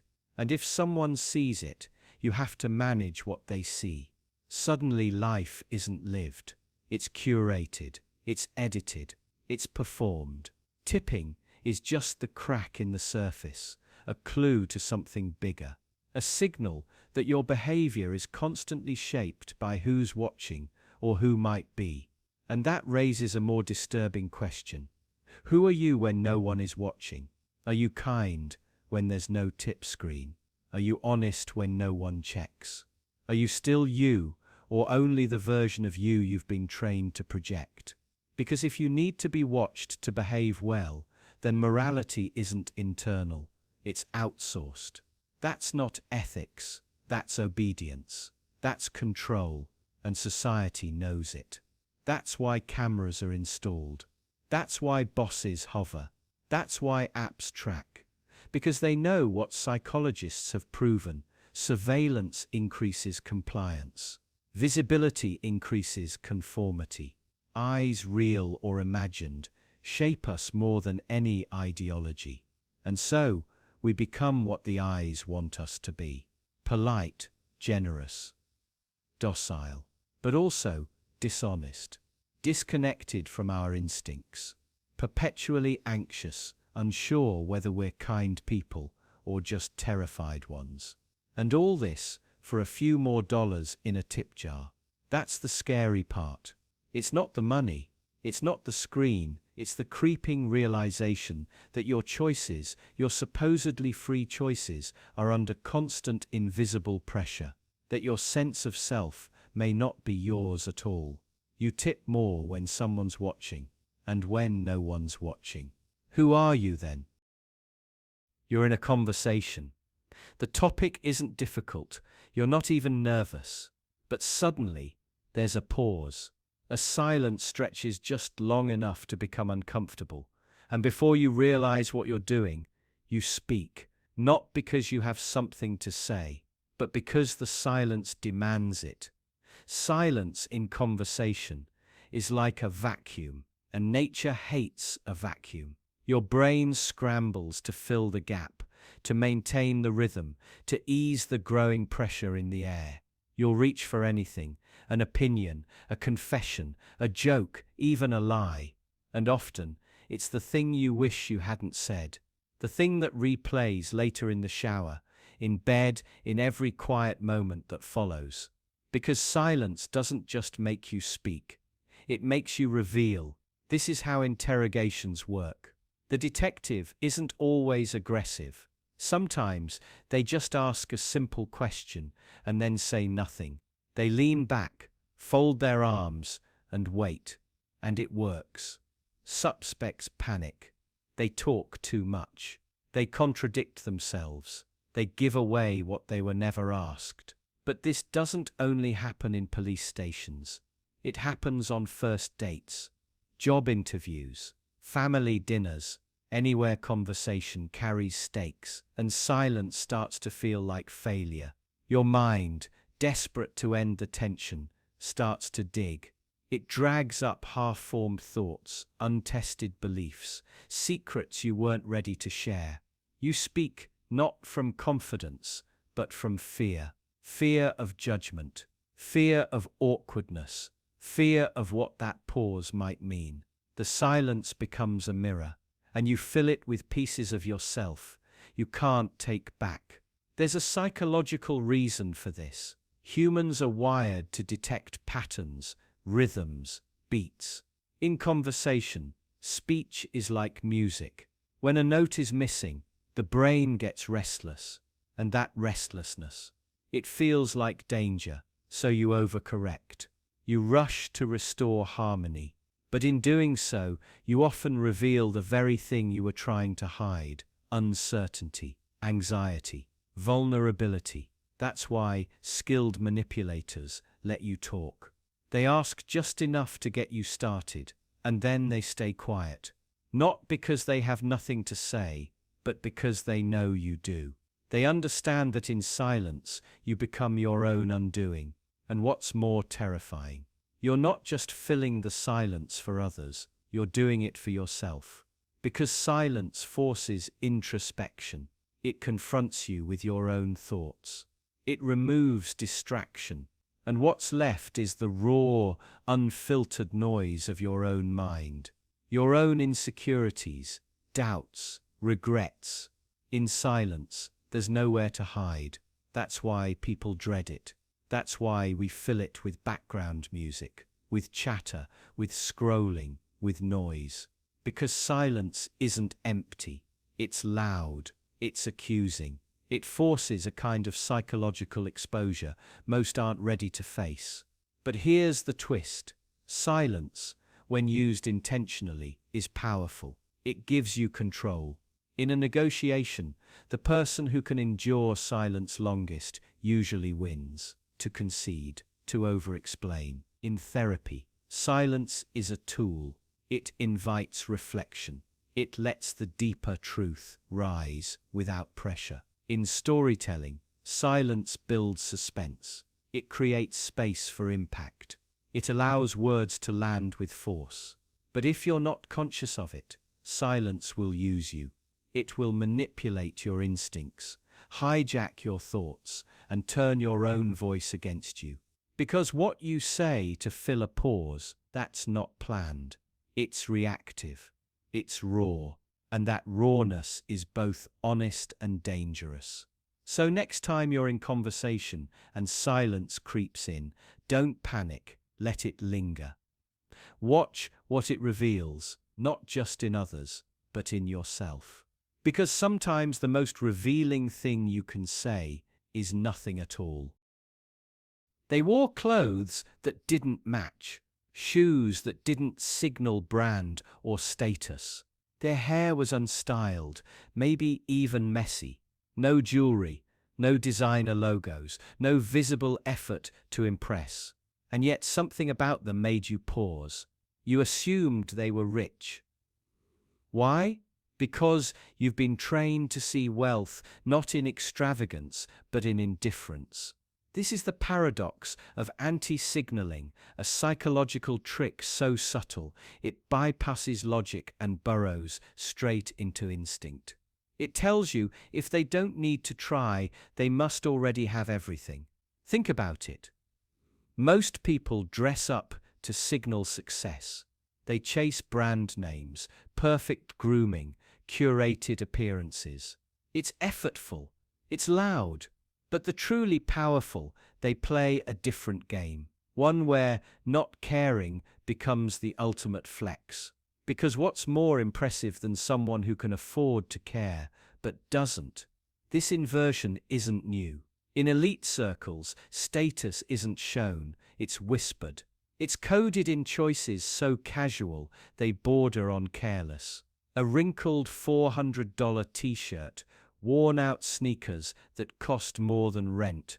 Or better yet, no brand at all. Just the quiet confidence of someone who never has to explain themselves. And your brain falls for it. Over and over. This is called the luxury of indifference. It's a psychological reversal. When you see someone refusing to play the game, you assume they've already won it. They don't need validation. They don't need to impress you. And that kind of nonchalance, it reads as power. But why does this work? Because humans are social animals obsessed with hierarchy. We're constantly scanning others to determine where we stand. Who's above us? Who's below? Who do we need to impress? So when someone ignores that hierarchy altogether, it scrambles the signal. They act like they're beyond status, and we assume they must be. It's not about money, it's about confidence. Or more precisely, the performance of confidence. And in a world where everyone's trying so hard, someone who doesn't try at all feels like they must know something you don't. But here's the catch. This trick only works if you believe the person could try, but chooses not to. If a homeless man dresses like this, you don't assume he's rich, you assume he's poor. The illusion collapses without the invisible context of optionality. So when someone dresses down with calculated disregard, your mind fills in the blanks. Maybe they're an artist, a CEO, a tech genius, someone too busy or too powerful to care about appearances. This is status jujitsu, turning the expected signal on its head. And it's everywhere. Steve Jobs in his turtlenecks. Zuckerberg in the same grey shirt. Billionaires in hoodies. It's not laziness. It's strategy. A performance of authenticity. A refusal to participate in the theatre of status. But here's where it gets darker. Once you understand this game, you begin to see how deeply it manipulates you. You start to wonder, what else am I misreading? How many signals in the world are inverted? How many people have tricked me into respecting them just by pretending not to care? Because anti-signaling isn't limited to clothes. It seeps into speech, posture, even behavior. A person who doesn't respond to your message, they must be important. A person who's late, they must be in demand. A person who barely speaks, they must be deep. You assign value to the absence of effort, to the withholding of attention, to the illusion of disinterest, and in doing so, you become complicit in your own manipulation. It's not that these people are lying, it's that your brain wants to believe them. You crave meaning in the meaningless. You project power onto indifference, depth onto silence, wealth onto minimalism. Because that's what status does. It hides. It masks itself as humility. It plays possum, pretending to be invisible while radiating control. And here's the most ironic part. The moment you learn this trick, you might feel tempted to use it yourself, to wear plain clothes, speak less, seem effortless. But once it's calculated, it stops working. Authentic anti-signaling is supposed to look like an accident. If it looks strategic, the magic dies. That's the trap. You can't fake not caring, because the moment you try, you're trying. So you're left in a strange place, hyper-aware, second-guessing every signal you receive, every image you project. And that's the cost of awareness. Clarity laced with paranoia. You assumed they were rich because they dressed like they didn't care. But maybe they weren't rich. Maybe they just understood something you didn't, that in a world obsessed with appearances, the most powerful illusion is pretending not to care. Have you ever said, "It's fine," when it absolutely wasn't? You smiled, you nodded. You moved on, but deep down, something twisted. Something tightened. A knot in your chest, a silent fire behind your ribs. You convinced yourself you were just being mature, that letting it go was the right thing. But you didn't let it go. You buried it, and it started to grow. Resentment is never loud at first. It's quiet, subtle. It starts as a whisper. Why do they always get away with this? Then it becomes a pattern, a voice that repeats every time they interrupt you, disregard you, disappoint you. Every "it's fine" adds another layer, another stone in your chest, until one day you explode or you shut down completely. But why do we do it? Why do we lie? Because saying how you really feel feels dangerous. It risks the peace. It risks being labeled difficult. So instead, you prioritize harmony over honesty. You learn to wear the mask of the agreeable, the accommodating, the easygoing. You silence yourself to maintain the illusion of calm. But silence is never empty. It's just full of things you're too afraid to say. Every time you choose politeness over truth, you're teaching others how to treat you. You're reinforcing a dynamic where your needs don't matter. And worse, you begin to believe it. You start to think you're too sensitive, that your hurt is an overreaction, that your anger is a flaw to fix, not a signal to heed. This isn't maturity, it's self-erasure and resentment. It's the evidence, the proof that a boundary was crossed and you didn't defend it. But it goes deeper, because most of us were conditioned for this. From a young age, we were taught to be nice, not honest, to keep the peace, not rock the boat, especially if you were raised to prioritize others' comfort over your own. Discomfort became your responsibility.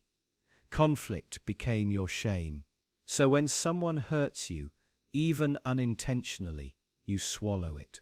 You tell yourself they didn't mean it, that it's not worth bringing up. You tell yourself it's fine. But here's the truth. What you don't say doesn't disappear. It festers. It grows teeth. You start replaying conversations in your head, crafting imaginary confrontations, thinking of what you should have said. You start seeing everything they do through the lens of what they did that day. Their voice, their habits, their laugh, it all starts to irritate you. Not because they changed, but because you didn't speak when you should have. Resentment is the cost of self-betrayal. It's what happens when you abandon yourself to preserve the comfort of others. And over time, it becomes corrosive. It seeps into your relationships, your decisions, your identity. You stop trusting people, not because they betrayed you, but because you taught them how to, and you hate them for following your example. But the truth is, resentment isn't just anger, it's grief. It's the mourning of your own voice, the sadness of realizing you haven't been honest about who you are and what you need. You've been pretending, hoping someone would notice the quiet tension behind your smile, hoping someone would ask, "Are you really okay?" But they won't, because you've trained them not to. So the question becomes, how long will you keep saying it's fine when it's not? How long will you trade authenticity for comfort? Because eventually, that mask starts to crack. The weight becomes too much. And when it breaks, it's never quiet. It's never clean. It erupts, or it rots. You don't need to yell. You don't need to fight. But you do need to stop lying. Because every time you say it's fine, when it's not, you abandon yourself. And the person you become, passive, bitter, distant, isn't who you are. It's who you were forced to be. So next time your voice trembles with truth, don't silence it. Let it speak. Because honesty isn't conflict. It's connection and resentment. It's just the ghost of every truth you were too afraid to tell. Have you ever found yourself tearing up at a story you know is manipulative? The music swells, the camera zooms in on a trembling lip, and suddenly your eyes sting. You're not even sure why. It's not your story, these aren't your people, but your body doesn't care. Your logic is irrelevant. Your defenses disarmed. All because someone told you a good story. Emotional stories bypass logic. They don't ask for permission. They slip in, unnoticed, plant ideas in the fertile soil of your subconscious, and quietly rewire your beliefs. Think of it like a Trojan horse, but softer, warmer, more human, wrapped in tears, struggle, and triumph. The moment you engage emotionally, your critical thinking goes offline. Not entirely, just enough, just long enough. Because your brain, despite its intelligence, is not a fortress. It's a sponge, and emotions are water, slow, subtle, persistent. They soak in where reason can't reach. This is why propaganda doesn't come dressed as data. It comes as narrative. A mother crying at a border, a soldier holding a puppy, a billionaire with a tragic childhood. These stories are engineered to short-circuit your skepticism, to bypass the gatekeepers in your mind and sneak straight into your belief system. And here's the most disturbing part. It works even when you know it's happening. You could sit there, fully aware you're being manipulated. You might even recognize the music cues, the selective editing, the calculated pauses. But it still works, because stories don't need your permission. They just need your attention. And once they have that, the logic centers of your brain take a back seat. Your brain evolved to respond this way. In ancient times, stories were survival tools. The tale of the hunter who ignored the rustling in the bushes and got eaten. That wasn't entertainment. It was a lesson, a warning, an emotional imprint burned into memory so deeply it couldn't be forgotten. Today, the predators have changed. They're not lions, they're advertisers, politicians, influencers, and they know exactly how to use storytelling to mold your perception. Watch any political campaign. They don't give you policy breakdowns, they give you testimonials, stories of real people who've lived the consequences. You're not asked to analyze, you're asked to empathize. And once you do, you've already chosen a side. This is how you end up defending positions that don't actually serve your interests. How you cry over characters in a commercial and then buy the product they're selling. How you trust a billionaire because you heard a moving anecdote about his hard childhood. It's not logic, it's emotional osmosis. You begin to believe what you feel, not what you think. And here's where it gets even darker. Emotional stories don't just implant ideas, they erase objections. If someone presents you with a cold fact, you have the space to challenge it, to analyze, question, reject. But when someone gives you a story, you're trapped inside their perspective. You can't argue with a tear, you can't debate a trembling voice. And if you try, you're labeled heartless, cynical, cruel, so you stop questioning. You start absorbing, not just the emotion, but the framing, the bias, the moral undercurrent. Every story comes preloaded with a worldview, and every time you internalize one, you adopt that view without even realizing it. You start to think you're informed, but really you're conditioned. And the scariest part, you do this to yourself. You seek out stories that affirm what you already believe. You avoid those that make you uncomfortable.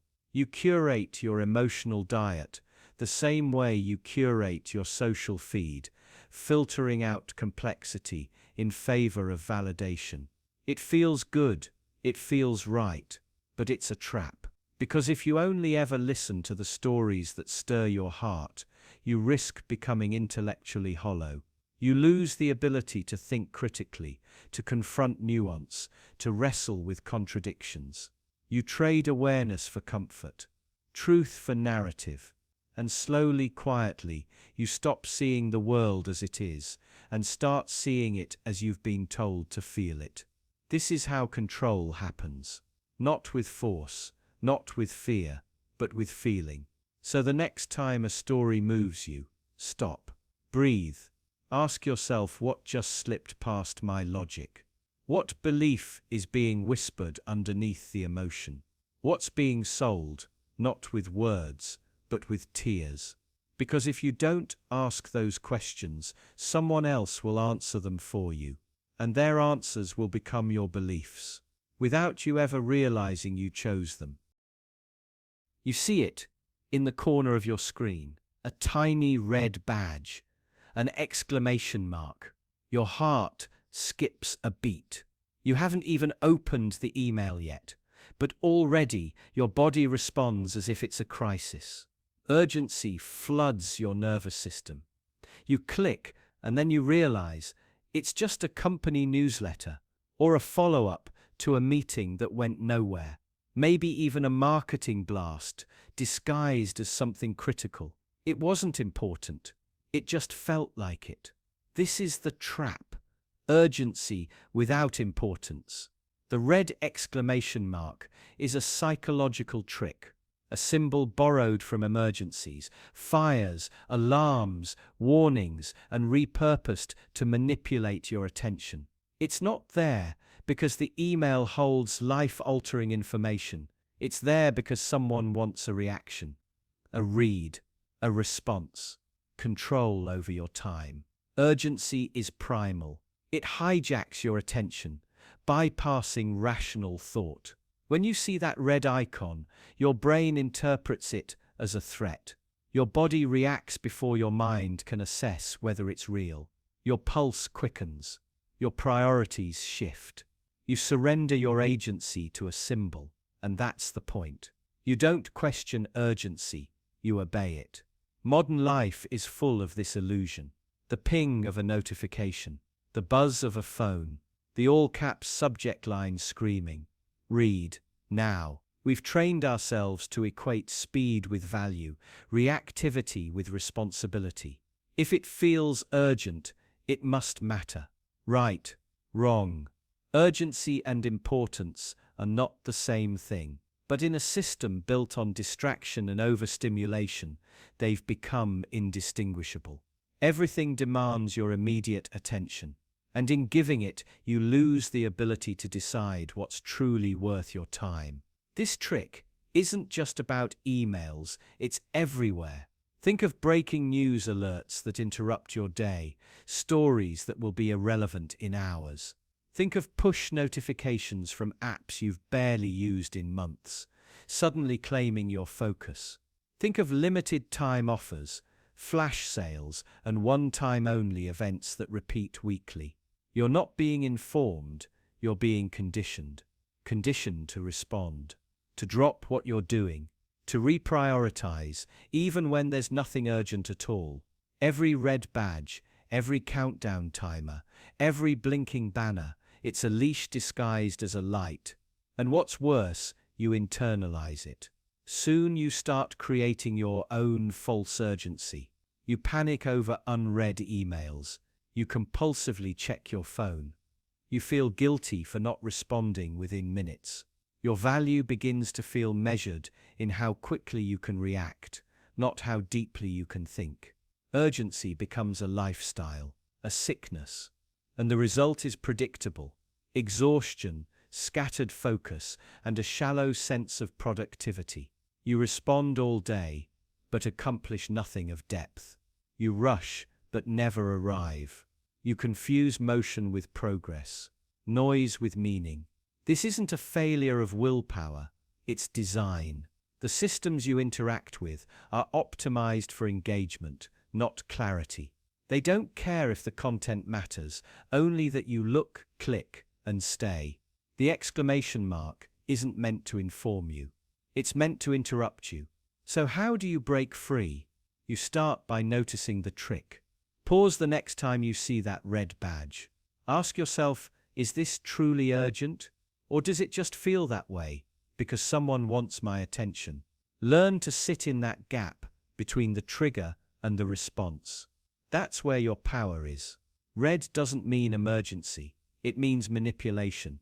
Important things rarely scream for your attention. They sit quietly, waiting to be noticed. Deep work, meaningful conversations, long-term goals. They don't come with alerts. They don't need exclamation marks. They just need space. And space is what urgency steals. If everything feels urgent, nothing is important. And if nothing is important, you'll spend your life reacting instead of living, controlled by symbols, alerts, and cues designed to exploit your instincts. So the next time you see that little red icon, pause, breathe, choose. Don't let the illusion of urgency decide what matters. Because once you start chasing every red exclamation mark, you stop living by your priorities and start living by someone else's. You walk into a room. A friend is crying. You don't ask why. You just hug them, nod, and say, "It's okay." Is that kindness, or is it avoidance dressed in empathy? Most people think they're being kind, but often they're just dodging conflict, not because they don't care, but because they care too much about being seen as good. You've done it. We all have. You swallow your opinion in meetings. You nod at ideas you disagree with. You tell white lies to avoid hurting feelings. It feels virtuous, like emotional maturity. But deep down, it's something far more fragile. Fear of rupture. Conflict is uncomfortable. It threatens connection. It risks judgment. And for many, that risk feels unbearable. So instead of telling the truth, we sugarcoat. We enable. We remain silent. Not because it's right, but because it's easier. That's the trap. Silence is interpreted as agreement. Politeness is mistaken for support. And over time, the absence of truth becomes a presence of falsehood. We let people believe what we don't believe. We support decisions we secretly resent. We nod our way into lives we don't want. Relationships, careers, beliefs, all sculpted by the fear of friction. The irony, we call it kindness. But is it really kind to let someone believe a lie? to let a friend spiral while you withhold the truth that could set them free, to support someone's fantasy while watching them walk off a cliff. That's not kindness. That's cowardice coated in sugar. Real kindness isn't silent. It's honest. It tells the truth, even when the truth stings. It confronts, not to hurt, but to heal. It says the uncomfortable thing, because pretending everything's fine only delays the pain. But here's the deeper problem. We've been conditioned to equate disagreement with cruelty, as if saying, "I don't agree," is inherently unkind, as if boundaries are betrayal. We're taught to prioritize harmony over truth, image over authenticity, and so we become experts in suppression, masters of the polite lie. Consider this. How many relationships have you stayed in too long because you didn't want to cause pain? How many times have you said yes while your gut screamed no? How many times have you said it's fine when it wasn't? That's not compassion. That's self-erasure. And it's a lie told so often. It starts to feel like virtue. But kindness without honesty is manipulation. Not in a malicious way, but in a fearful way. We manage others' emotions. We steer conversations away from hard truths. We edit ourselves to fit the mood. We become what others need us to be at the cost of who we really are, and it's not sustainable. The resentment builds. The truth leaks out in passive aggression, in sarcasm, in cold silences. What we avoid explodes, not because we're bad, but because truth suppressed is truth delayed, not destroyed. So why do we do it? Why do we keep choosing comfort over confrontation? Because we've been sold a lie, that good people don't cause conflict. That good people are agreeable, accommodating, selfless. But the truth is, good people aren't always nice. They're honest. They challenge you. They set limits. They risk discomfort to preserve something deeper, integrity. Real kindness is hard. It's telling a friend they're wrong. It's setting a boundary with someone you love. It's saying no when yes would be easier. It's confrontation not for the sake of ego, but for the sake of connection. Because conflict, when handled well, isn't destruction. It's deepening. It's saying, "I care enough about you to tell you the truth." It's trust in action. So next time you feel that urge to stay silent, to smooth things over, to keep the peace, ask yourself, am I being kind? Or am I just scared? Because true kindness isn't about making others feel good in the moment. It's about helping them grow, even if it means risking the very thing you're trying to protect. Sometimes, the most loving thing you can do is start a fire, because only through fire can we forge something real. You're walking down the street. It's cold early, and your mood is neutral at best. You've had these mornings before, quiet, grey, unremarkable, but then someone behind a counter smiles, reaches out, and hands you a free cup of coffee. No strings, just a friendly gesture. It feels good, doesn't it?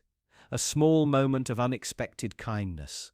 A free gift, and before your brain can fully process why it matters, something shifts inside you. You feel a subtle pull, a sense of obligation, of warmth, of ease. That free coffee just made you more likely to say yes. This is reciprocity in action, one of the oldest tricks in the psychological playbook. And it works over and over, on you, on me, on everyone. Reciprocity isn't just about politeness, it's hardwired into human nature. We evolved in small tribes where survival depended on mutual cooperation. If someone gave you food, you shared it later. If someone helped you build a shelter, you returned the favor. To not reciprocate was dangerous. It meant exile, distrust, or worse. So when someone gives you something, anything, your mind flips a switch. It doesn't matter if it's a free sample at a grocery store, a branded pen from a salesperson, or that free coffee. Your instincts whisper, "I owe them," and that whisper is powerful. Studies have shown that when waiters bring the bill with a piece of candy, tips increase. When charities send return address labels in the mail, donations rise. When a stranger offers a favor, we feel compelled to give back, even if we never asked for it. But here's where it gets uncomfortable. That sense of obligation can be manipulated. Kindness, generosity, even small gifts can be used not to build trust, but to buy it, to manufacture it, to simulate a bond where none truly exists. You don't see it happening because it feels so natural, so fair. That free coffee lowers your defenses. Suddenly, the person who gave it to you seems more trustworthy. Their suggestion sounds reasonable. Their offer more appealing. Your likelihood of agreeing, of saying yes, increases dramatically, not because of logic, but because of emotion. You're not weighing the facts. You're reacting to a feeling. This is how marketing works. This is how sales teams operate. This is how influence spreads, quietly, subtly, through carefully engineered moments of generosity.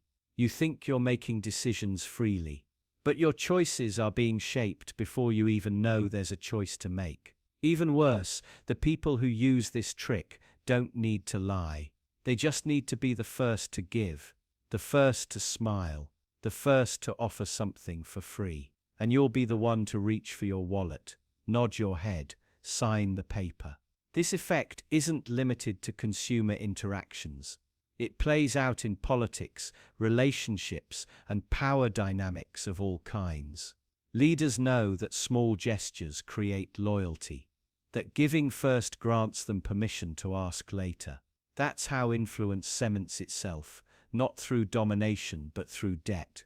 We mistake warmth for trustworthiness, generosity for goodness.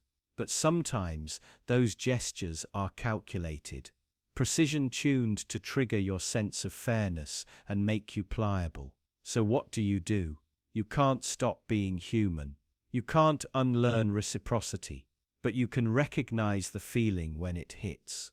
That subtle tug in your gut, the urge to repay kindness. Pause, ask yourself, am I saying yes because I want to, or because I feel I should? That awareness won't make the feeling go away, but it can break the automatic response. It can give you back the space to choose deliberately. Because not every free coffee is just coffee. Sometimes it's a leash, and if you're not careful, you'll follow it right where they want you to go, smiling, grateful, and entirely unaware that your yes was never really yours. Have you ever walked into a store and been handed two nearly identical products, same quality, same price, same purpose, and been told the choice is yours? You pause, feel the illusion of power, the thrill of control. But here's the truth. You're not supposed to notice. Both options lead to the same destination. The decision was never really yours. You were choosing between two cages, painted different colors. This is the illusion of choice, and it's everywhere. You see it in politics. Two candidates, both backed by the same donors, both promising change, both echoing slogans written by strategists, paid to keep you hopeful but docile. You're told to pick a side, red or blue, left or right. But the real decisions, the ones that shape your life, those are made far beyond the reach of your vote. Policy is written in boardrooms, not ballot boxes. Your choice is a curated performance. You see it in the marketplace. Hundreds of streaming platforms, countless brands of jeans, phones, cereals. It feels infinite. But all of them are owned by a handful of conglomerates. You're selecting your distraction from a shelf they built. Each option reinforces the same consumption cycle. Each reinforces your role as consumer, not creator. You think you're exercising freedom, but really you're playing a game designed to keep you busy. Why is this illusion so powerful? Because the feeling of choice is more important than actual freedom. When people believe they're choosing, they don't resist, they don't rebel, they comply. Imagine a prisoner told he can decorate his cell however he likes. He chooses blue walls and a comfortable mattress. It feels like autonomy. It feels like self-expression. But the bars are still there. The door is still locked. The prison still wins. That's the brilliance of the illusion. It doesn't need to grant real power. It only needs to make you feel like you have some. Look at the workplace. You're told you can climb the ladder. You can work hard, get promoted, find meaning. But the structure stays the same. Your role is defined by profit, not passion. And those who rise often learn that success means managing others inside the same rigid framework. Climbing the ladder doesn't lead to freedom. It just gives you a better view of the walls. Or take education. You're offered majors, electives, extracurriculars. It feels like exploration. But what you're really being trained for is compliance, showing up on time, meeting deadlines, accepting authority. The choices are wrapped in autonomy, but the goal is uniformity. You're choosing your path within a very narrow corridor. Even in your personal life, the illusion is woven deep. You choose your partner, your friends, your hobbies.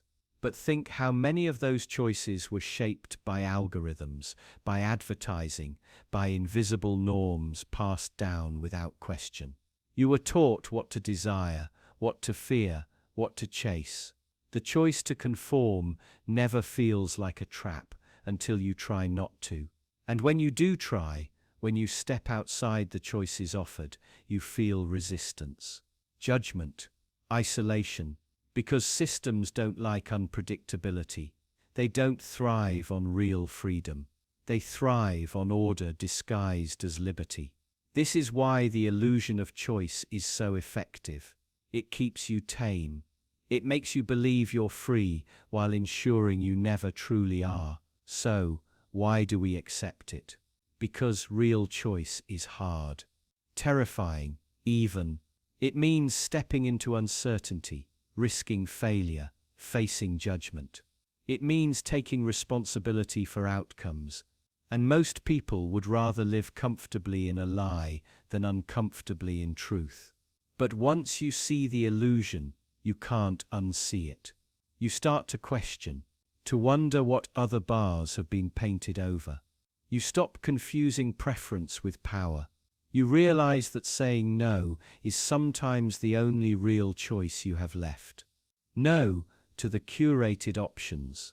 No to the forced binaries. No to the roles you've been assigned without consent.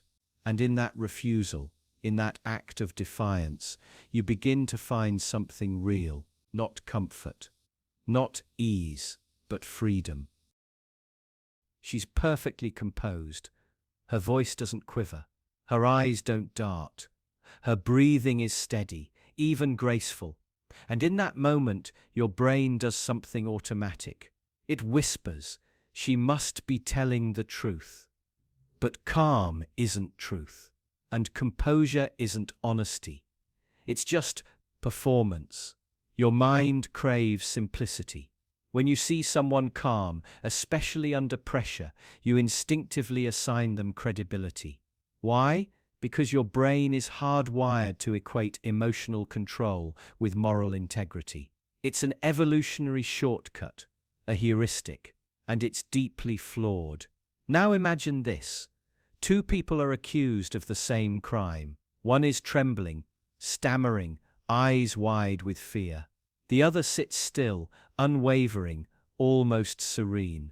You don't even realize it, but you already trust the second one more, even if they're lying through their teeth. Because we've been trained to believe that truth is tidy, that honesty is clean and composed. But the truth is often messy, raw, and hard to articulate. Real honesty looks more like panic than poise.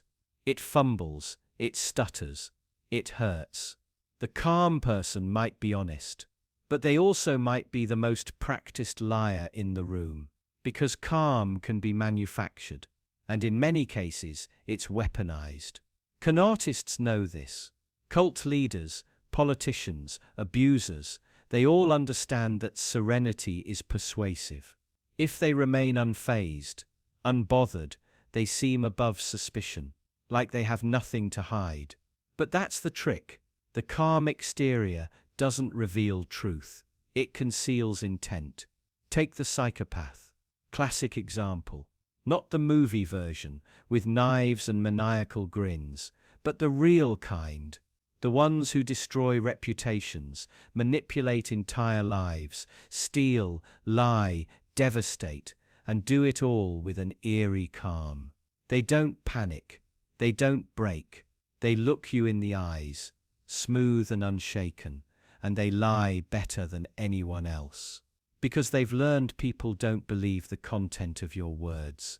They believe the packaging. This is why public figures hire media coaches. It's not about substance. It's about cadence, posture, eye contact.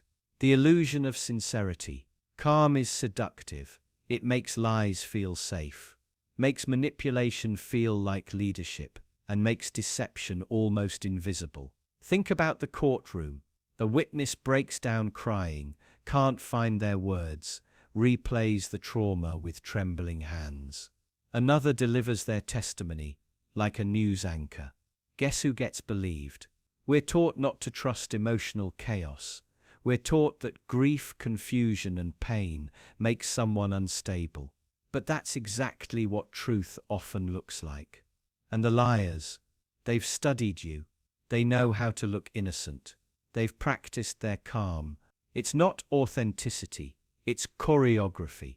But here's the terrifying part. You don't know you're falling for it. Your brain rewards you for trusting the calm speaker. You feel reassured, like everything makes sense. And in that reassurance, you stop asking questions. You stop looking deeper. You stop thinking critically. Because if someone's calm, how bad could they really be? This is why manipulative people flourish in positions of power. Because their confidence isn't rattled. Their lies aren't obvious. And their calm becomes a mask so convincing that entire systems, entire nations trust them blindly. And you become another casualty of misplaced belief. You give power to poise. You ignore the anxious truth-teller. You discount emotion as instability. But emotion is often the fingerprint of truth.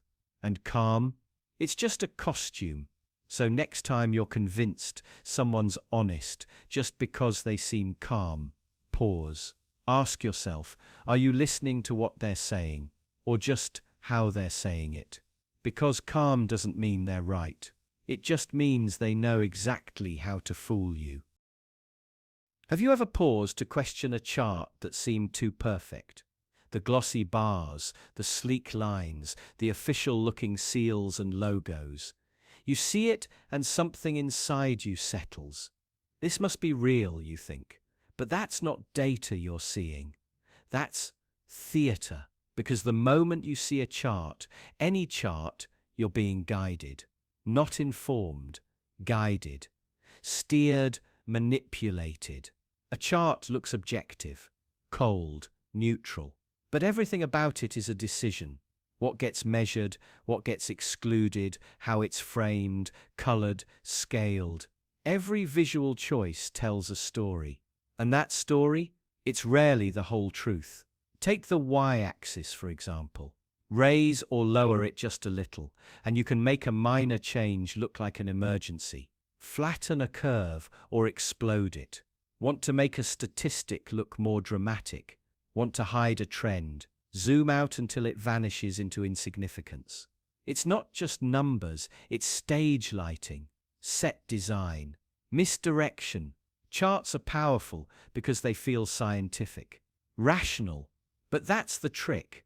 They wear the mask of reason while playing on emotion. You don't notice your trust being handed over because it's dressed up in grids and percentages. It whispers, "This isn't opinion, it's fact." But fact without context is just manipulation with a ruler. And let's talk about who gets to make these charts. They're not neutral observers. They're insiders, institutions, marketers, politicians, think tanks. They have an agenda, subtle or overt. They're not trying to help you understand the world. They're trying to shape what you believe it means. A chart isn't a mirror. It's a lens, a filtered, polished, biased lens. Now think about the headlines you've seen. Crime rates skyrocket, paired with a jagged red graph shooting upward. You panic, but zoom out just a little and realize it's a spike from 2.1% to 2.3%. Slight fluctuation, catastrophic framing. The fear you felt wasn't from the data, it was from the drama. You were watching a performance. It gets darker when charts are used not just to inform policy, but to sell morality. Graphs about immigration, poverty, race, unemployment. They don't just suggest solutions. They imply blame. They draw invisible lines between us and them. They reduce complex human realities into digestible, dehumanized metrics. People become data points. Problems become propaganda. And the more official it looks, the fonts, the layout, the tone, the more you trust it.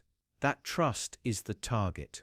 It's why some charts go viral. They're not accurate. They're not helpful. But they feel right. They confirm what you already believe or fear. They tell you you're smart for agreeing. That's not education. That's validation, masquerading as insight. Even in personal life, you're not safe. Think about health apps, productivity dashboards, school report cards. You see numbers and assume they reflect reality, but they reflect design. Someone decided what counts as success. Someone decided what gets measured. Your life becomes a performance review built on arbitrary metrics, and you, unknowingly, start acting for the algorithm. This is how power works in the information age.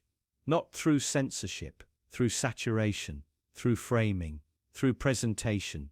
You're not told what to think. You're shown just enough to think. You thought it yourself. And all it takes is a bar chart, well-dressed and well-timed. So next time you see one, pause. Don't just absorb. Interrogate. Who made this? What's missing? Why this scale? Why these labels? Ask the questions. The chart doesn't want you to ask. Because once you do, the illusion shatters.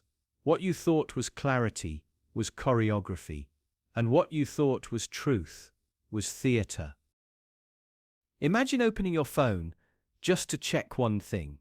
15 minutes later, you're still scrolling. You've forgotten what you came for. And yet you can't stop. You're not lazy. You're not broken. You're caught. The algorithm doesn't want you informed. It wants you addicted.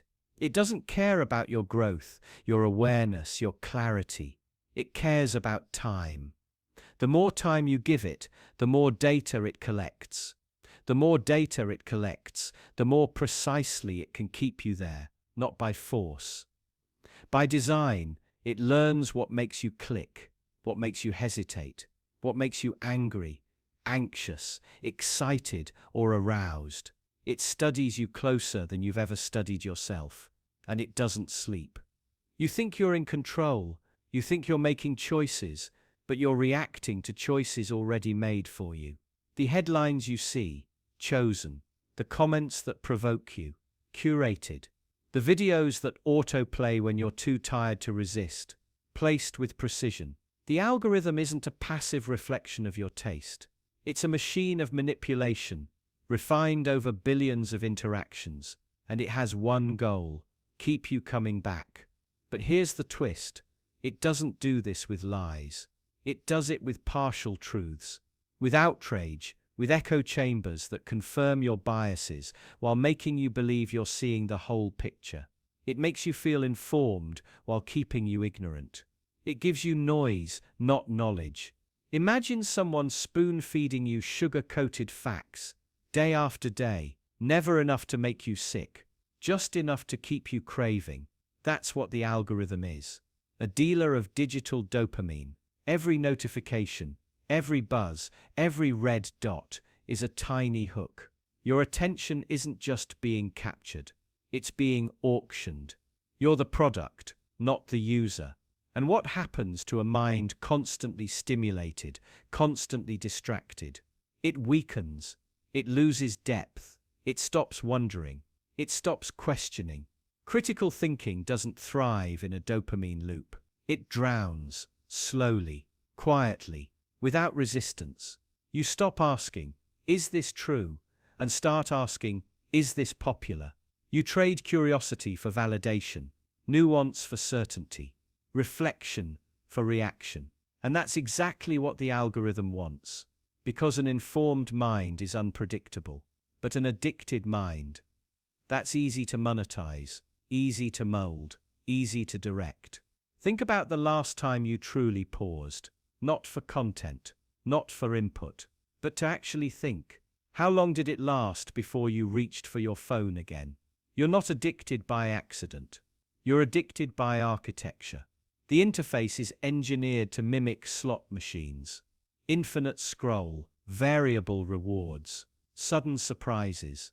These aren't conveniences, they're traps. Designed by behavioral psychologists, tested against your willpower, refined by feedback loops so advanced, they make you feel like you're choosing, even as you're being herded. And here's the cruelest part. It punishes your resistance. The more you try to escape it, the more it adapts. It finds another angle, another tone, another influencer who speaks just like you, who looks just like someone you trust. It impersonates intimacy, mimics meaning, simulates connection. But it is empty. The algorithm doesn't love you. It doesn't care about your truth. It doesn't seek your growth. It wants your time, your focus, your fatigue. It wants to keep you tired enough to watch, but not awake enough to fight. Because information empowers, addiction pacifies. The moment you believe you're just catching up on news, while doom-scrolling headlines selected by engagement metrics, you've already lost. The truth doesn't trend. Complexity doesn't go viral. But rage, outrage, tribal identity, those sell. And the algorithm always sells. You want to be informed, but being informed takes effort, discomfort, silence. It means digging past the easy answer, questioning your own side, tolerating ambiguity. But addiction, that's smooth, fast, pleasurable, addictive. And if you're not careful, it rewires how you think, how you feel, how you connect. It makes you suspicious of nuance, allergic to boredom, addicted to stimulation. And slowly the algorithm stops being a tool and becomes your compass. You don't ask, "What do I want to know?" You ask, "What's being shown to me?" You don't think, "What's missing here?" You think, "Why am I not entertained?" The algorithm didn't steal your attention. It trained it. It fed it. It owned it. But you can steal it back. You can interrupt the loop. You can let boredom breathe. You can sit in silence until your own thoughts come back online, because they're still in there. Drowned, maybe, but not gone. Your mind is not a marketplace. Your attention is not a currency. And you were never meant to be this easily controlled. You're scrolling, mindlessly. Maybe. Or maybe just trying to numb yourself. Either way, your thumb keeps moving, gliding past images, like flipping pages in a book you don't remember opening. Then it happens. You see it. A post about a friend's mother dying, a stranger's heartbreak, a child in a hospital bed with too many tubes. For a second, your breath catches. Your eyes linger. You feel something, sorrow, discomfort, guilt. But then another image loads. A birthday party, a beach, someone's dog in a Halloween costume. And without even thinking, you keep scrolling. Just like that, the pain is gone. This is the quiet trick your brain plays on you every day. It doesn't erase what you've seen. It buries it, replaces it, smothers it under layers of dopamine, distraction, and digital smiles. But the pain never left. You just scrolled past it. This is how empathy dies, not with outrage or callousness, but with convenience. The timeline doesn't stop. It doesn't pause for grief. The algorithm doesn't care that someone just lost everything. It only cares that you stay, that you feel good, that you keep scrolling. So it buffers tragedy with joy, sorrow with celebration, suffering with sunsets. It buries the real under the beautiful, because beautiful keeps you hooked. Pain doesn't. And the result, you become emotionally hollowed out. Not because you don't care, but because you don't stay long enough to. The human mind was never designed to process so much suffering so quickly. In the past, pain was personal. It had context. It stayed with you. Now it's just another post, another flick of the thumb. You see a war zone, then a wedding. You read about famine, then see someone's brunch. Your brain doesn't know what to do with that. So it does what it's been trained to do. It forgets.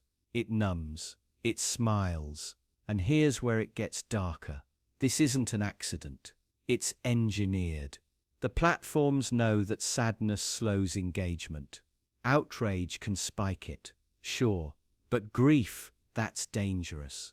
It makes you pause, reflect, maybe even turn off the screen. So pain is allowed, but only briefly, only enough to create contrast, just enough to make the joy that follows feel sweeter, more addictive.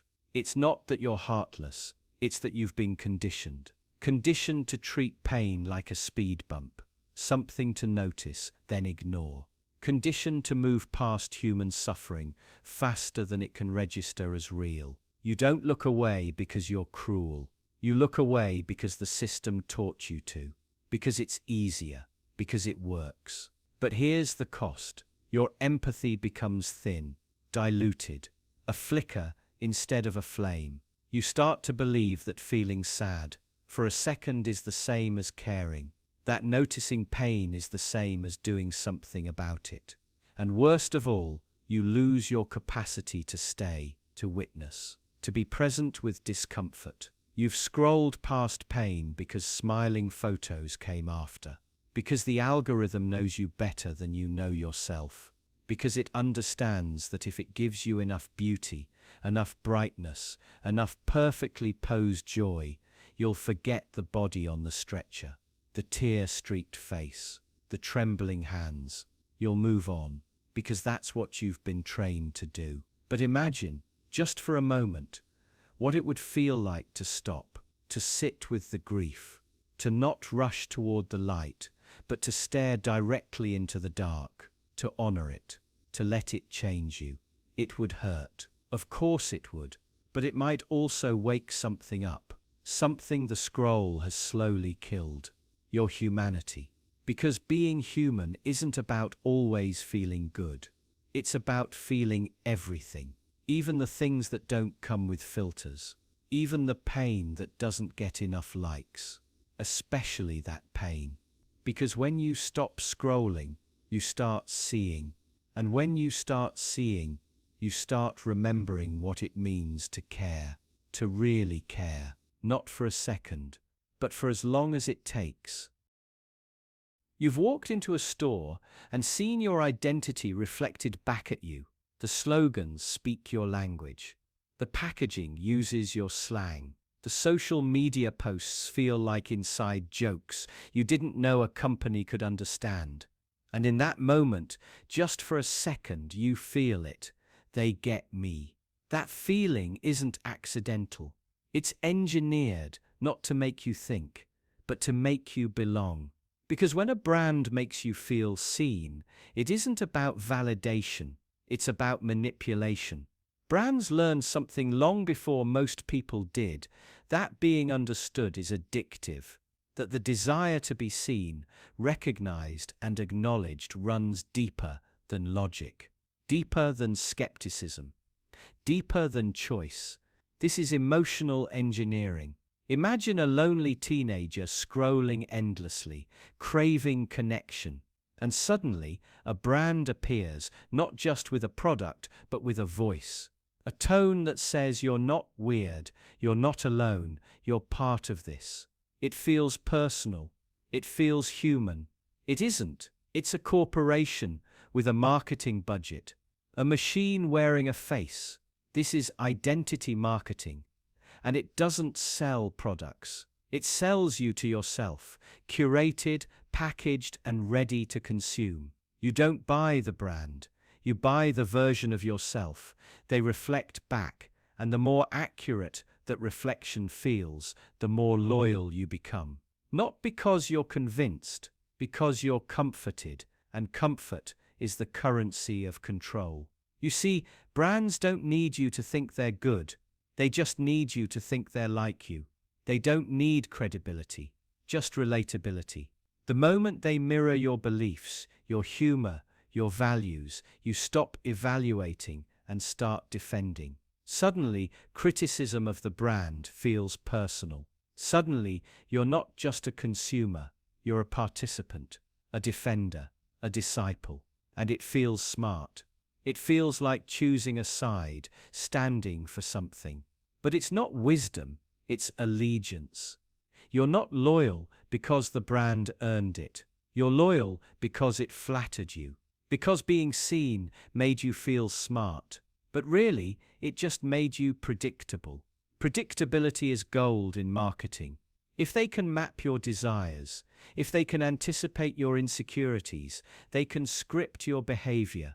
They know what you'll buy, when you'll upgrade, how you'll respond to controversy. Loyalty isn't a side effect, it's the entire point. That's the trick. When you say, "This brand gets me," what you're really saying is, "This brand has studied me." Every preference, every click, every pause on an ad, fed into algorithms that reverse engineer intimacy. And now, intimacy is monetized. The brand becomes your friend, your personality, your tribe. You wear the logo like a flag. You speak their language in your posts. You echo their worldview. But it's not yours anymore. It's rented, licensed, branded. This isn't about ethics. This is about autonomy. Because once you're emotionally invested, your choices are no longer free. You're not comparing options. You're protecting identity. Not selecting value, but signaling belief. The brand wins, not by offering the best product, but by offering the best mirror. A mirror you're terrified to break. Because if the brand doesn't reflect you anymore, who are you? This is how branding becomes belief, how capitalism becomes culture, and how you become less of a consumer and more of a creation. You felt seen. That's the bait. You stayed loyal. That's the trap. And what made you feel smart was never your intelligence.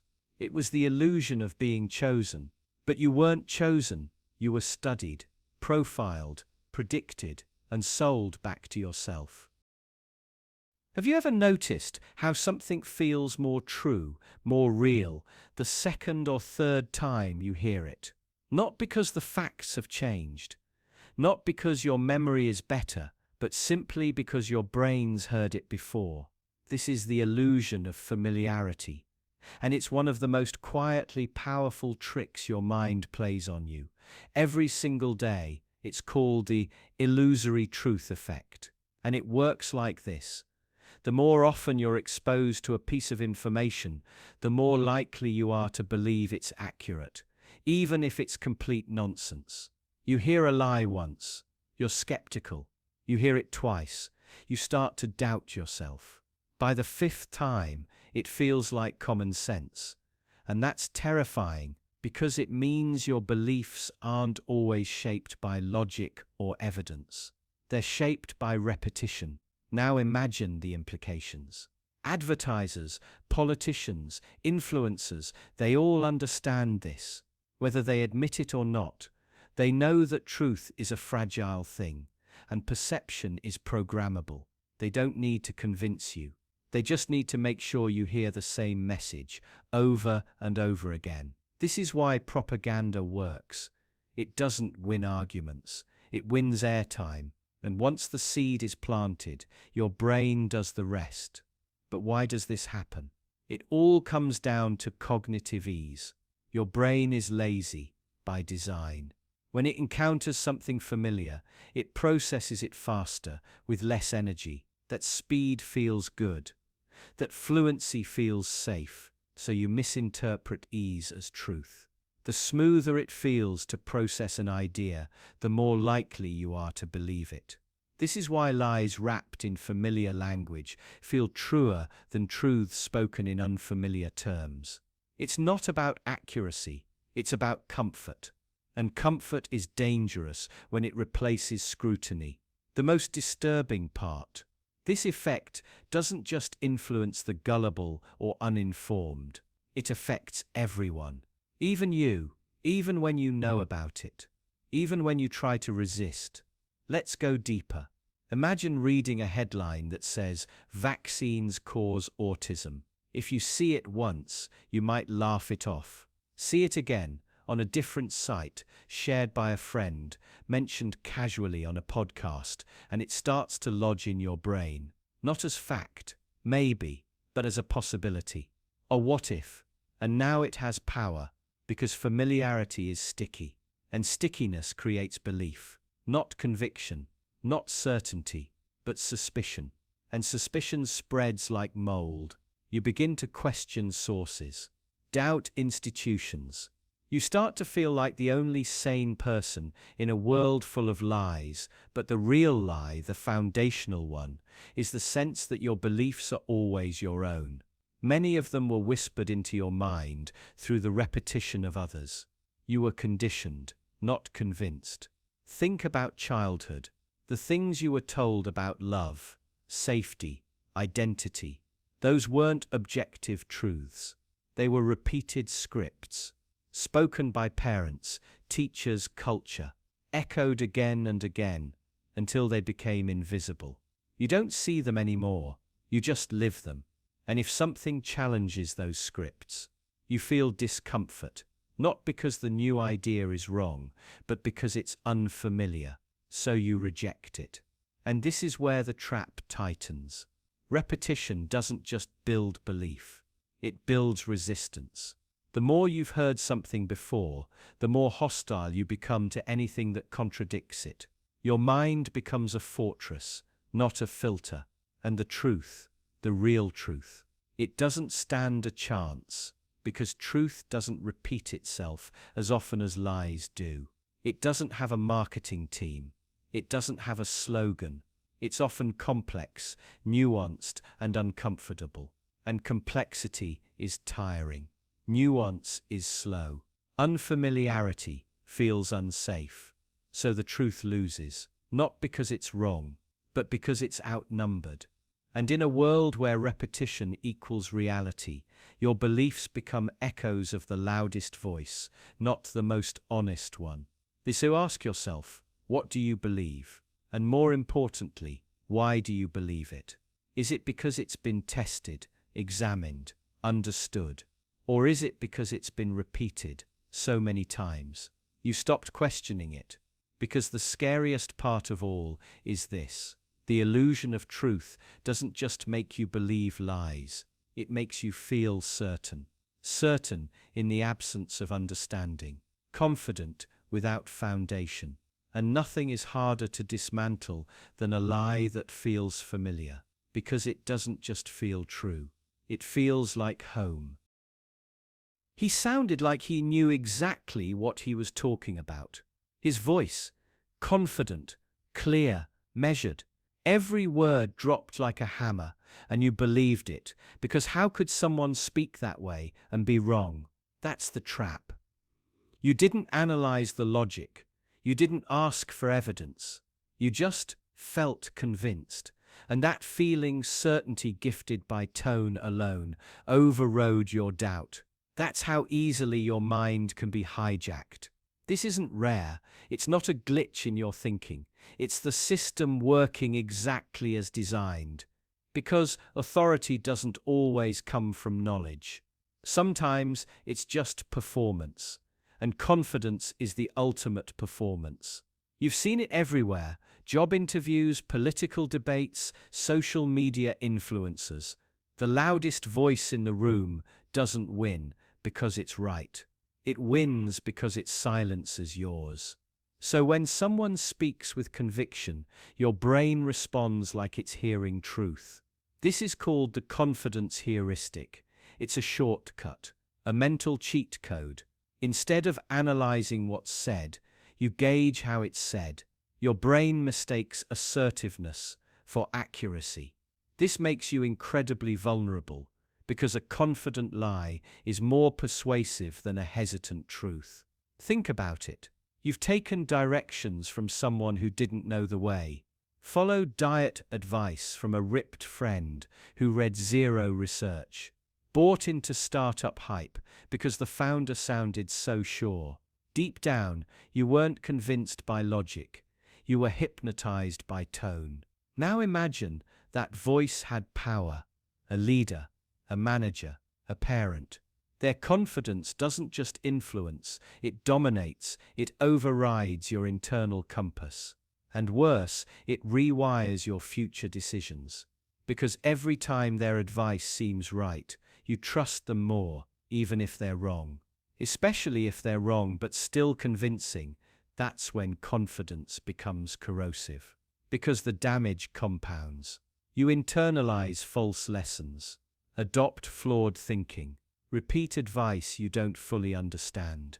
And soon, your beliefs aren't yours. They're echoes of someone else's certainty. This isn't just manipulation, it's identity theft. You lose your voice without even knowing it. It's why cults work, why scams succeed, why media narratives can become mass delusions.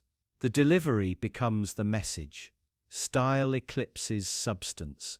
And if you're not vigilant, you'll follow the wrong shepherd into the darkest valley, thinking you chose the path yourself. But why are we wired this way? Because confidence signals survival. In evolutionary terms, those who acted with certainty often fared better. Even if wrong, their decisiveness attracted followers, mates, and resources. So your brain evolved to favor certainty. Hesitation looked like danger. Conviction looked like leadership. But that instinct, it's outdated. In today's world, confidence isn't just misleading, it's weaponized. Salespeople use it to close deals. Influencers use it to shape opinions.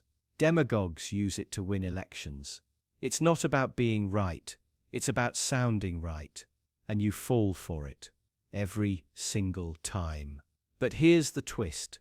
Confidence is cheap. It doesn't require truth, just tone. Anyone can learn the cadence, the posture, the pace, the voice that leans in, then pauses for emphasis. You can rehearse charisma, you can script conviction, and once you sound certain, people will follow, even off a cliff. So ask yourself, whose voice lives in your head? That coach who shamed you? That boss who made failure feel like betrayal? That partner who said you'd never make it without them? Were they right or just loud? And worse, how many of their ideas have become yours? How many opinions do you defend that were never fully yours to begin with? It's not enough to trust your gut. Your gut is easily fooled. Instead, train your mind to ask, does this make sense? Or does it just sound good? Because sounding good is easy. Truth is hard. Don't be hypnotized by tone. Don't let charisma become your compass. Don't let someone else's certainty silence your skepticism. Because one day, you'll find yourself repeating bad advice with that same confident tone, and someone else will follow you. And the cycle will start again. Have you ever noticed the word urgent suddenly flashing across your screen, plastered over a product you weren't even looking for? Maybe it's a timer, counting down from 15 minutes, warning you the deal is disappearing forever. Or maybe it's a message saying only 3 left in stock, or sale ends at midnight. You feel it, don't you? That pressure, that fear of missing out. Your rational brain knows it's just a hoodie or a toaster, but still, your hand hovers over the buy button, because somewhere inside, you believe that if you don't act now, you'll regret it. That reaction, it's not accidental, it's engineered. Urgency is one of the oldest tricks in the book, because it works. But here's the part that should make you uncomfortable, that urgent sale. It was planned weeks ago. There was no last-minute panic, no warehouse crisis, no sudden, miraculous discount. That countdown clock was set by a marketer in a quiet room with a spreadsheet and a strategy. The limited time offer wasn't discovered, it was manufactured. Urgency is a psychological weapon, and you are the target. Scarcity is the engine that drives it. Humans are hardwired to respond to scarcity. It's primal. Our ancestors had to chase food, shelter, and safety with immediacy because tomorrow wasn't guaranteed. So your brain learned to react instantly to threats of loss. And today, corporations hijack that instinct. They inject artificial scarcity into your everyday decisions. They make you believe what you want is running out, even when it's not. Airline tickets, concert seats, electronics. It's all wrapped in language that triggers your survival reflex. Act now, going fast. Don't miss out. These phrases bypass your logic and go straight to your limbic system. You don't think, you react, you obey. And the worst part, you feel smart while doing it. Because the urgency trick doesn't just push you, it flatters you. It makes you believe you're getting ahead of the crowd, beating the clock, scoring the deal before someone else does. It creates a false sense of control in a decision that was never truly yours to begin with. But what happens after the sale ends? You look back and realize there was another sale, another discount, another final offer that wasn't final at all. The pressure was fake, the choice was manipulated, and the feeling you bought into, that wasn't urgency, that was control. This tactic is called manufactured urgency, and it shows up everywhere: Amazon listings, ticket vendors, fast fashion sites, even grocery stores. Today only, flash sale, last chance. Except it isn't. Behind the scenes, marketing teams run simulations to test which urgency phrases convert the most users. They don't care about your needs. They care about your response rates. Your psychology becomes their business model, and every click reinforces the system. But here's the most sinister part: the more you fall for it, the harder it is to stop. Urgency creates a dopamine loop. That rush of acting quickly, of making a smart decision under pressure, becomes addictive. You start to crave the feeling, not the product, not the outcome. The feeling of urgency itself. And brands know it. They feed it. They escalate it. Soon it's not just sales, it's news alerts, emails, texts, notifications. Everything starts to feel urgent. Even when it's not, you begin to live in a constant state of low-level panic. Your time, your energy, your attention stolen by artificial emergencies. You stop discerning between real urgency and manufactured pressure. You're trained to react, not reflect. To chase, not choose.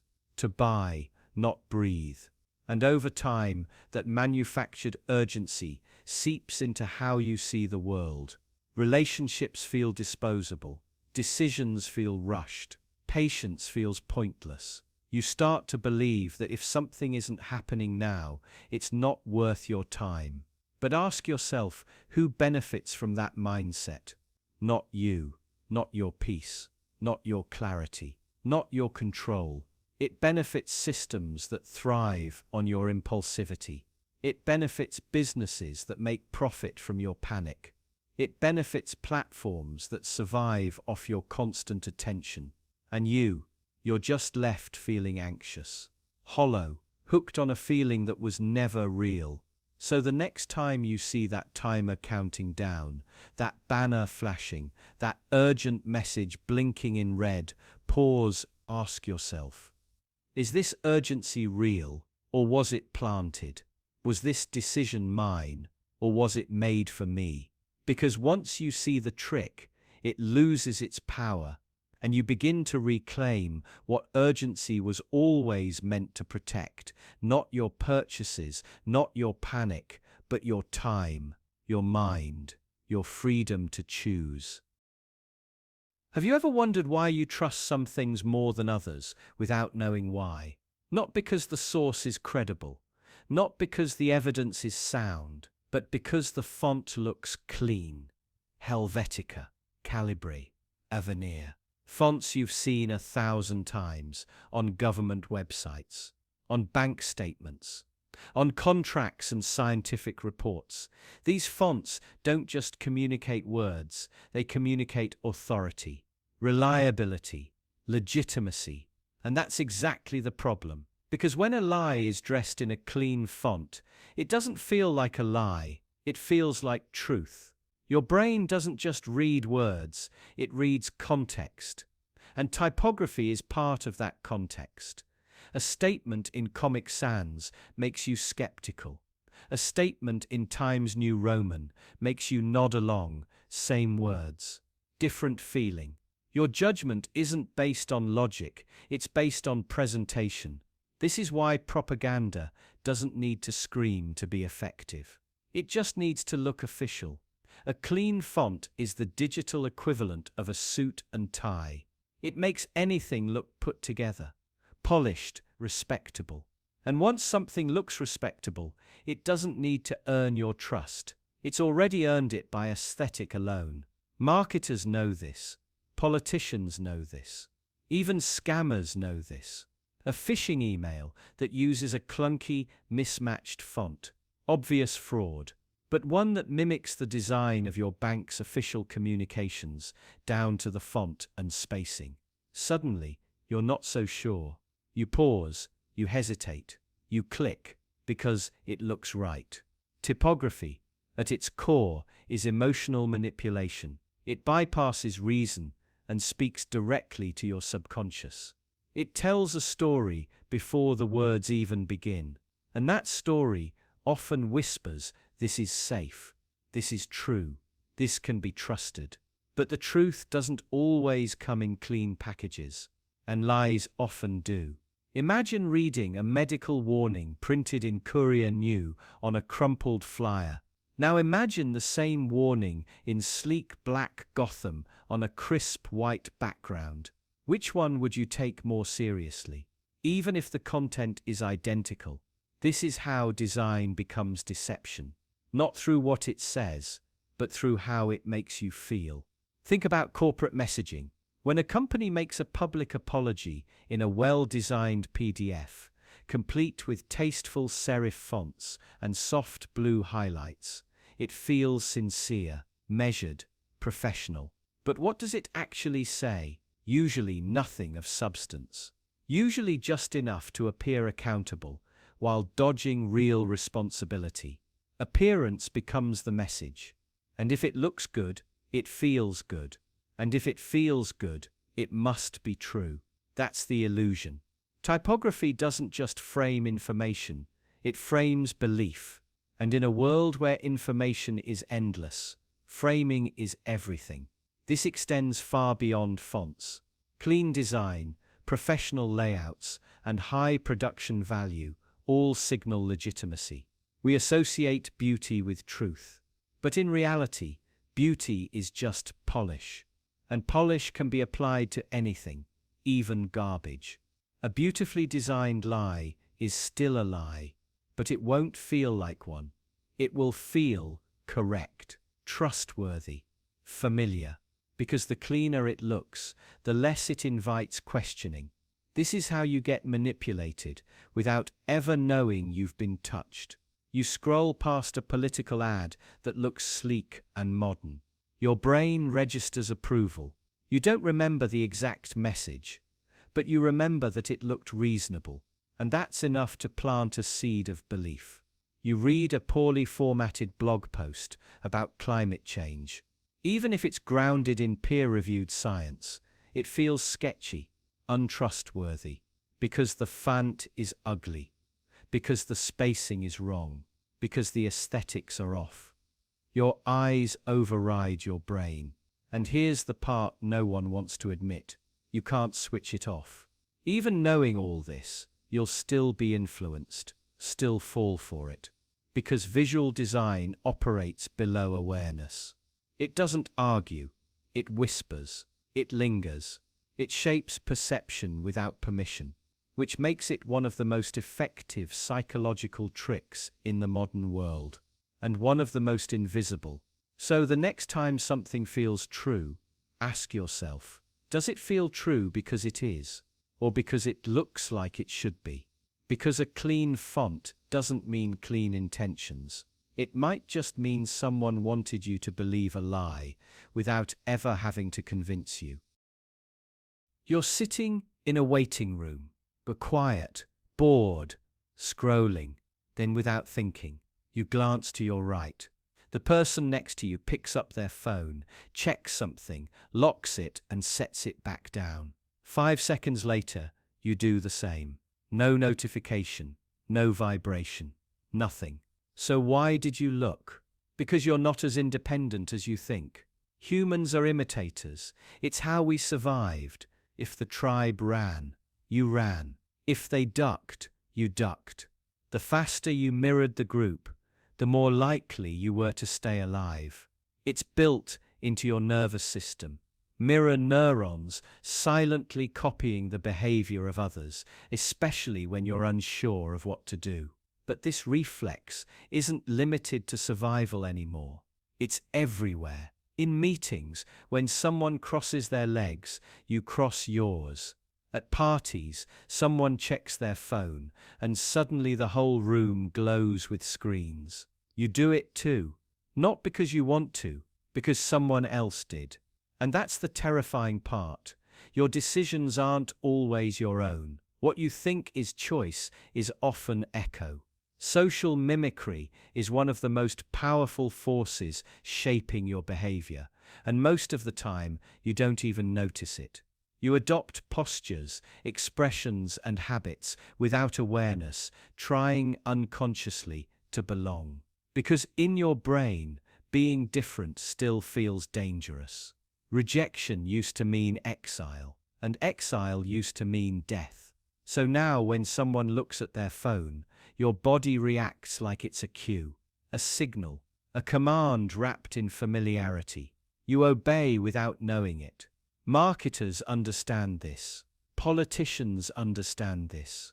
Social media engineers, they understand this better than anyone. They exploit your instinct to conform, to mirror, to follow the herd. You see it in design. Platforms showing you not just content, but how many others have liked it, followed it, shared it. You're not just absorbing information, you're absorbing consensus. And when you see enough people doing something, your brain whispers, do it too. The more people around you who glance at their phones, the more your brain interprets that as a necessary action. It becomes harder and harder to resist. This isn't just psychological, it's neurological. Mirror neurons don't just fire when you do something. They activate when you see someone else doing it. It's the biological foundation of empathy, but also of manipulation. You're wired to experience other people's actions, almost as if they were your own. Their behavior becomes your blueprint. So when your coworker sighs and checks their notifications, it doesn't just remind you to check yours, it tells your brain, now is the appropriate time to disconnect, and you obey. But the implications go further. Think of trends, beliefs, outrage. When everyone around you is upset about something, your brain registers that emotion and mirrors it back, even if you didn't feel it originally. Emotional contagion spreads like wildfire. You're not just looking at your phone because someone else did. You're feeling because they felt, wanting because they wanted, fearing because they feared. And suddenly your individuality is buried beneath invisible patterns you never chose. This is how groupthink works, how cults grow, how ideologies spread. It's not that people sit down and decide to believe something insane. It's that they're surrounded by others who already believe it. And the brain doesn't like dissonance. It wants harmony, uniformity. It would rather be wrong with the group than right alone. So you adjust. Not just behavior, identity, who you are, what you think you believe, starts bending toward the people around you, until you're checking your phone. For no reason, sharing content you barely read, holding opinions that once would have felt foreign to you. And if you're not careful, you don't even notice the change. You just assume it was always you. So the next time you glance at your phone, pause. Ask yourself, what are you actually checking? Your messages, your notifications, or your sense of belonging? Because maybe you're not checking your phone. Maybe you're checking the tribe. Have you ever walked into a room and instinctively mirrored what everyone else was doing? They're all standing, so you stand. They're all laughing, so you chuckle too, even if you didn't catch the joke. No one told you to. No one forced you, but you did it anyway. That's social proof. It doesn't shout. It doesn't threaten. It whispers. And that whisper feels like safety. Social proof isn't just about what's popular. It's about what's permissible. It's the invisible current pulling your behavior in line with the crowd, without ever announcing its presence. The scary part, you almost never notice it. Because social proof doesn't feel like pressure, but that's exactly what it is. Imagine standing at a crosswalk. The sign still says don't walk, but one person steps into the street, then another, and another. You hesitate for a second, then follow. Why? Because deep down your brain is screaming one thing. They must know something I don't. It doesn't matter that you saw the red hand. It doesn't matter that logic says wait. What matters is that your sense of safety just shifted from the rules to the crowd. Social proof is your shortcut, your mental autopilot. It's designed to save energy, to let others do the thinking for you. But what happens when the crowd is wrong? Think of a fire alarm in a crowded store. The siren blares, lights flash, but no one moves. No panic. No urgency. You look around and decide to stay too. If no one else thinks it's an emergency, maybe it's not. That moment, that hesitation, could be the difference between safety and catastrophe. It's not rational. It's biological. We evolved to seek belonging, because isolation meant death. So now, thousands of years later, your nervous system still panics at the idea of being the only one who thinks differently. Going against the crowd doesn't just feel uncomfortable, it feels dangerous. And that's where the control comes in. Advertisers, politicians, influencers, they all know this. They manufacture consensus. Fake reviews, paid testimonials, inflated numbers, not to trick your logic, but to hijack your instinct. The more people seem to believe something, the more true it feels. Not because you've examined the evidence, but because your brain sees a crowd and thinks, yes, that way. Nowhere is this more obvious than on social media. Trends spread like wildfires, not because they're right, but because they're viral. You see a post with 1 million likes, and without realizing it, you start liking it too, sharing it, quoting it, defending it. The content becomes less important than the approval around it. It's not about truth anymore. It's about traction. Even your opinions can fall victim to this silent force. Studies show that when people hear a viewpoint expressed by the majority, even if it contradicts their own, they often switch sides. Not to fit facts, but to fit in. They convince themselves they've changed their mind for logical reasons. But underneath, it's just fear of standing alone. It's subtle, it's elegant, and it works. Think about how social proof shapes morality. You might believe something is wrong, but if everyone around you accepts it, defends it, celebrates it, eventually you stop questioning. Not because you've changed your values, but because your values are suffocating under the weight of group approval. History is full of horrors that were normalized this way. Genocides justified, atrocities applauded.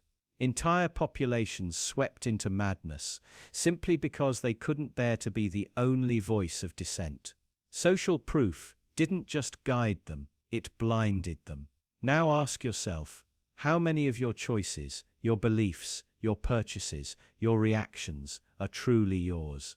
How many times have you laughed at a joke you didn't find funny, liked a post you didn't understand, nodded along when something inside you wanted to scream? Each moment seems small, harmless, but stack them together, and you're left with a self shaped less by your convictions and more by consensus. You're not weak, you're human. But that doesn't mean you have to stay unaware. Recognizing social proof isn't about rejecting every group instinct. It's about noticing when your agreement feels too easy, when your silence feels too safe, when your mind isn't the one leading your actions, because sometimes the most dangerous pressure is the one you can't feel. And the most radical act isn't shouting louder than the crowd, it's daring to be the only one who doesn't clap. You sit down, grab a pen, open your favorite notebook, or maybe just tap a few lines into your notes app. The ideas flow. You write down goals, ambitions, tasks, things you've been putting off, projects that would make your life better. For a moment, you feel powerful, motivated. Something clicks. It feels like you've finally taken control, but you haven't. You haven't done anything yet. You've just made a list. And that's the trap. Your brain doesn't care that you haven't taken action. It rewards you anyway. A tiny dopamine hit. A fleeting sense of progress. You didn't clean the house, apply for the job, or start the workout plan. You just wrote it down. But it feels like momentum, because psychologically it is. But not in the way you think. This phenomenon is called goal substitution, and it's one of the most seductive mental illusions you'll fall for again and again. See, your brain is wired to reduce discomfort. It doesn't like open loops, unanswered questions, or unfinished business. So when you make a to-do list, you're not just organizing tasks, you're tricking your mind into believing you've already started solving the problem. That momentary relief, it's the illusion of progress. You feel less anxious because your goals now exist somewhere outside of your head. They feel handled, even if only symbolically. The stress dissolves. But so does the urgency. And without urgency, action dies. Making a list is tidy, clean, orderly. Doing the thing, that's messy. That's where fear lives. Fear of failure, fear of success, fear of change. So your brain gives you a substitute structure without sacrifice. Organization without output. You feel good for planning your life while still not living it. But it gets worse. We live in a culture that rewards planning more than execution. People praise you for being organized, ambitious, self-reflective. They nod approvingly at color-coded calendars and carefully crafted routines. Productivity apps promise transformation. Vision boards go viral. But few people ask the uncomfortable follow-up. Did you actually do any of it? Because talking about change is celebrated. But actually changing, that's terrifying. Lists feel like control, but they're often procrastination in disguise. And there's a darker twist, one most people never notice. The more you list, the less you act. Because your brain starts outsourcing agency. You build a habit of imagining effort instead of practicing effort. You become a curator of plans, a collector of intentions. And with each new list, your identity slowly shifts. You stop being someone who takes action. You become someone who intends to. And that distinction can trap you for years. What begins as organization morphs into paralysis. You overwhelm yourself with options. Micro decisions. Should I start with task 1 or task 3? Should I time block or batch work? A way to stay busy while going nowhere. You think you're being productive, but really you're avoiding discomfort, disguised as preparation, and you're not alone. This mental glitch is exploited everywhere. Self-help industries, corporate cultures, hustle influencers. They all feed off your need to feel like you're making progress, without demanding you actually risk something. Set goals, track metrics, plan your dream life, but the subtext is always the same. Stay in the realm of the theoretical. Don't confront the messy, unpredictable reality of actually doing it. Because once you start, you can fail. And failure is real, tangible, painful. But the list is safe. So how do you break out? Start ugly. Don't make the perfect plan. Don't wait for clarity. Just pick one thing. Do it poorly if you must. Act before you're ready. Your brain will scream. Your ego will protest. But underneath that resistance is real momentum. Don't add to your list. Subtract from it. Choose discomfort over illusion. Choose movement over motivation. Because real change doesn't come from imagining a better life. It comes from doing something, however small, that moves you toward it. Motivation feels good, but it lies to you. Action feels harder, but it changes you. And that's the difference between dreaming and becoming. Between the life you plan and the one you live. Have you ever been in a room where someone says something clearly wrong, deeply offensive, or painfully ignorant, and no one says anything? You hear it. You feel the tension. Maybe your eyes flick towards someone else, hoping they'll speak up, but they don't. No one does. And that silence, it starts to weigh on you. It starts to feel like agreement. That's the trap. Silence in a group doesn't stay neutral. It transforms. It mutates. And it starts whispering, maybe everyone else agrees. Maybe I'm the one who's wrong. You weren't born thinking this way. This instinct is trained into you. It starts early, when raising your hand in class made you feel like a target. When questioning the teacher got you labeled disruptive. When rocking the boat, even gently, meant social exile. So you learn to freeze. To wait, to watch the room. And when no one else speaks, neither do you. But here's the sinister part. The longer that silence stretches, the more powerful it becomes. It hardens into consensus. It stops being absence and starts becoming endorsement. This isn't just social awkwardness. It's a psychological mechanism called pluralistic ignorance. Everyone privately disagrees, but assumes they're alone in that disagreement. So they stay silent. And in doing so, they unintentionally signal approval. The result? A lie reinforced by every quiet face in the room. Take this into the real world, into boardrooms, into family dinners, into politics. One confident voice can warp the entire atmosphere. Not because they're right, but because silence amplifies them. And the cost of speaking up, that's where it gets dangerous. When you do break the silence, you're not just stating your opinion, you're breaking the spell. You're disrupting the illusion of agreement that everyone else helped maintain. You become a mirror, forcing people to confront what they ignored. Which is why speaking up often feels so violent, so jarring. Because it doesn't just challenge the words that were said, it challenges the comfort everyone else was clinging to. Silence isn't passive. It's a vote cast without intention, but a vote nonetheless. And it always favors the loudest voice in the room.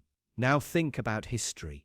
Think about every injustice, every atrocity that was allowed to fester, not because people agreed, but because no one was willing to be the first to say no. The silence of the majority became complicity, and that complicity became power. You don't have to be a villain to reinforce evil. You just have to stay quiet. And still, every part of your psychology resists this truth. You tell yourself, I don't agree. I just didn't want to make a scene, or someone else will speak up eventually. But that delay, that deference, is exactly how bad ideas survive. Silence creates safety, not for truth, but for deception. And the more often it happens, the stronger the pattern becomes. The next time, it's even harder to speak. The next time, it feels even riskier. Until one day, you've built a habit, not of agreement, but of submission, a habit of swallowing discomfort instead of confronting it. And here's the final twist: the people who speak up. They don't always win. They're often punished, rejected, ostracized. They crack the illusion. They give others permission to say, I was thinking the same thing. They light a match in the darkness and prove it was never just them, that they were never really alone. Silence can feel safe, but it's an illusion of safety. Because every time you stay quiet, when something wrong is said, you surrender a little bit of your truth, a little bit of your courage, and a little bit of your self-respect. Speaking up is scary, but silence is corrosive. It doesn't just protect the lie, it becomes the lie.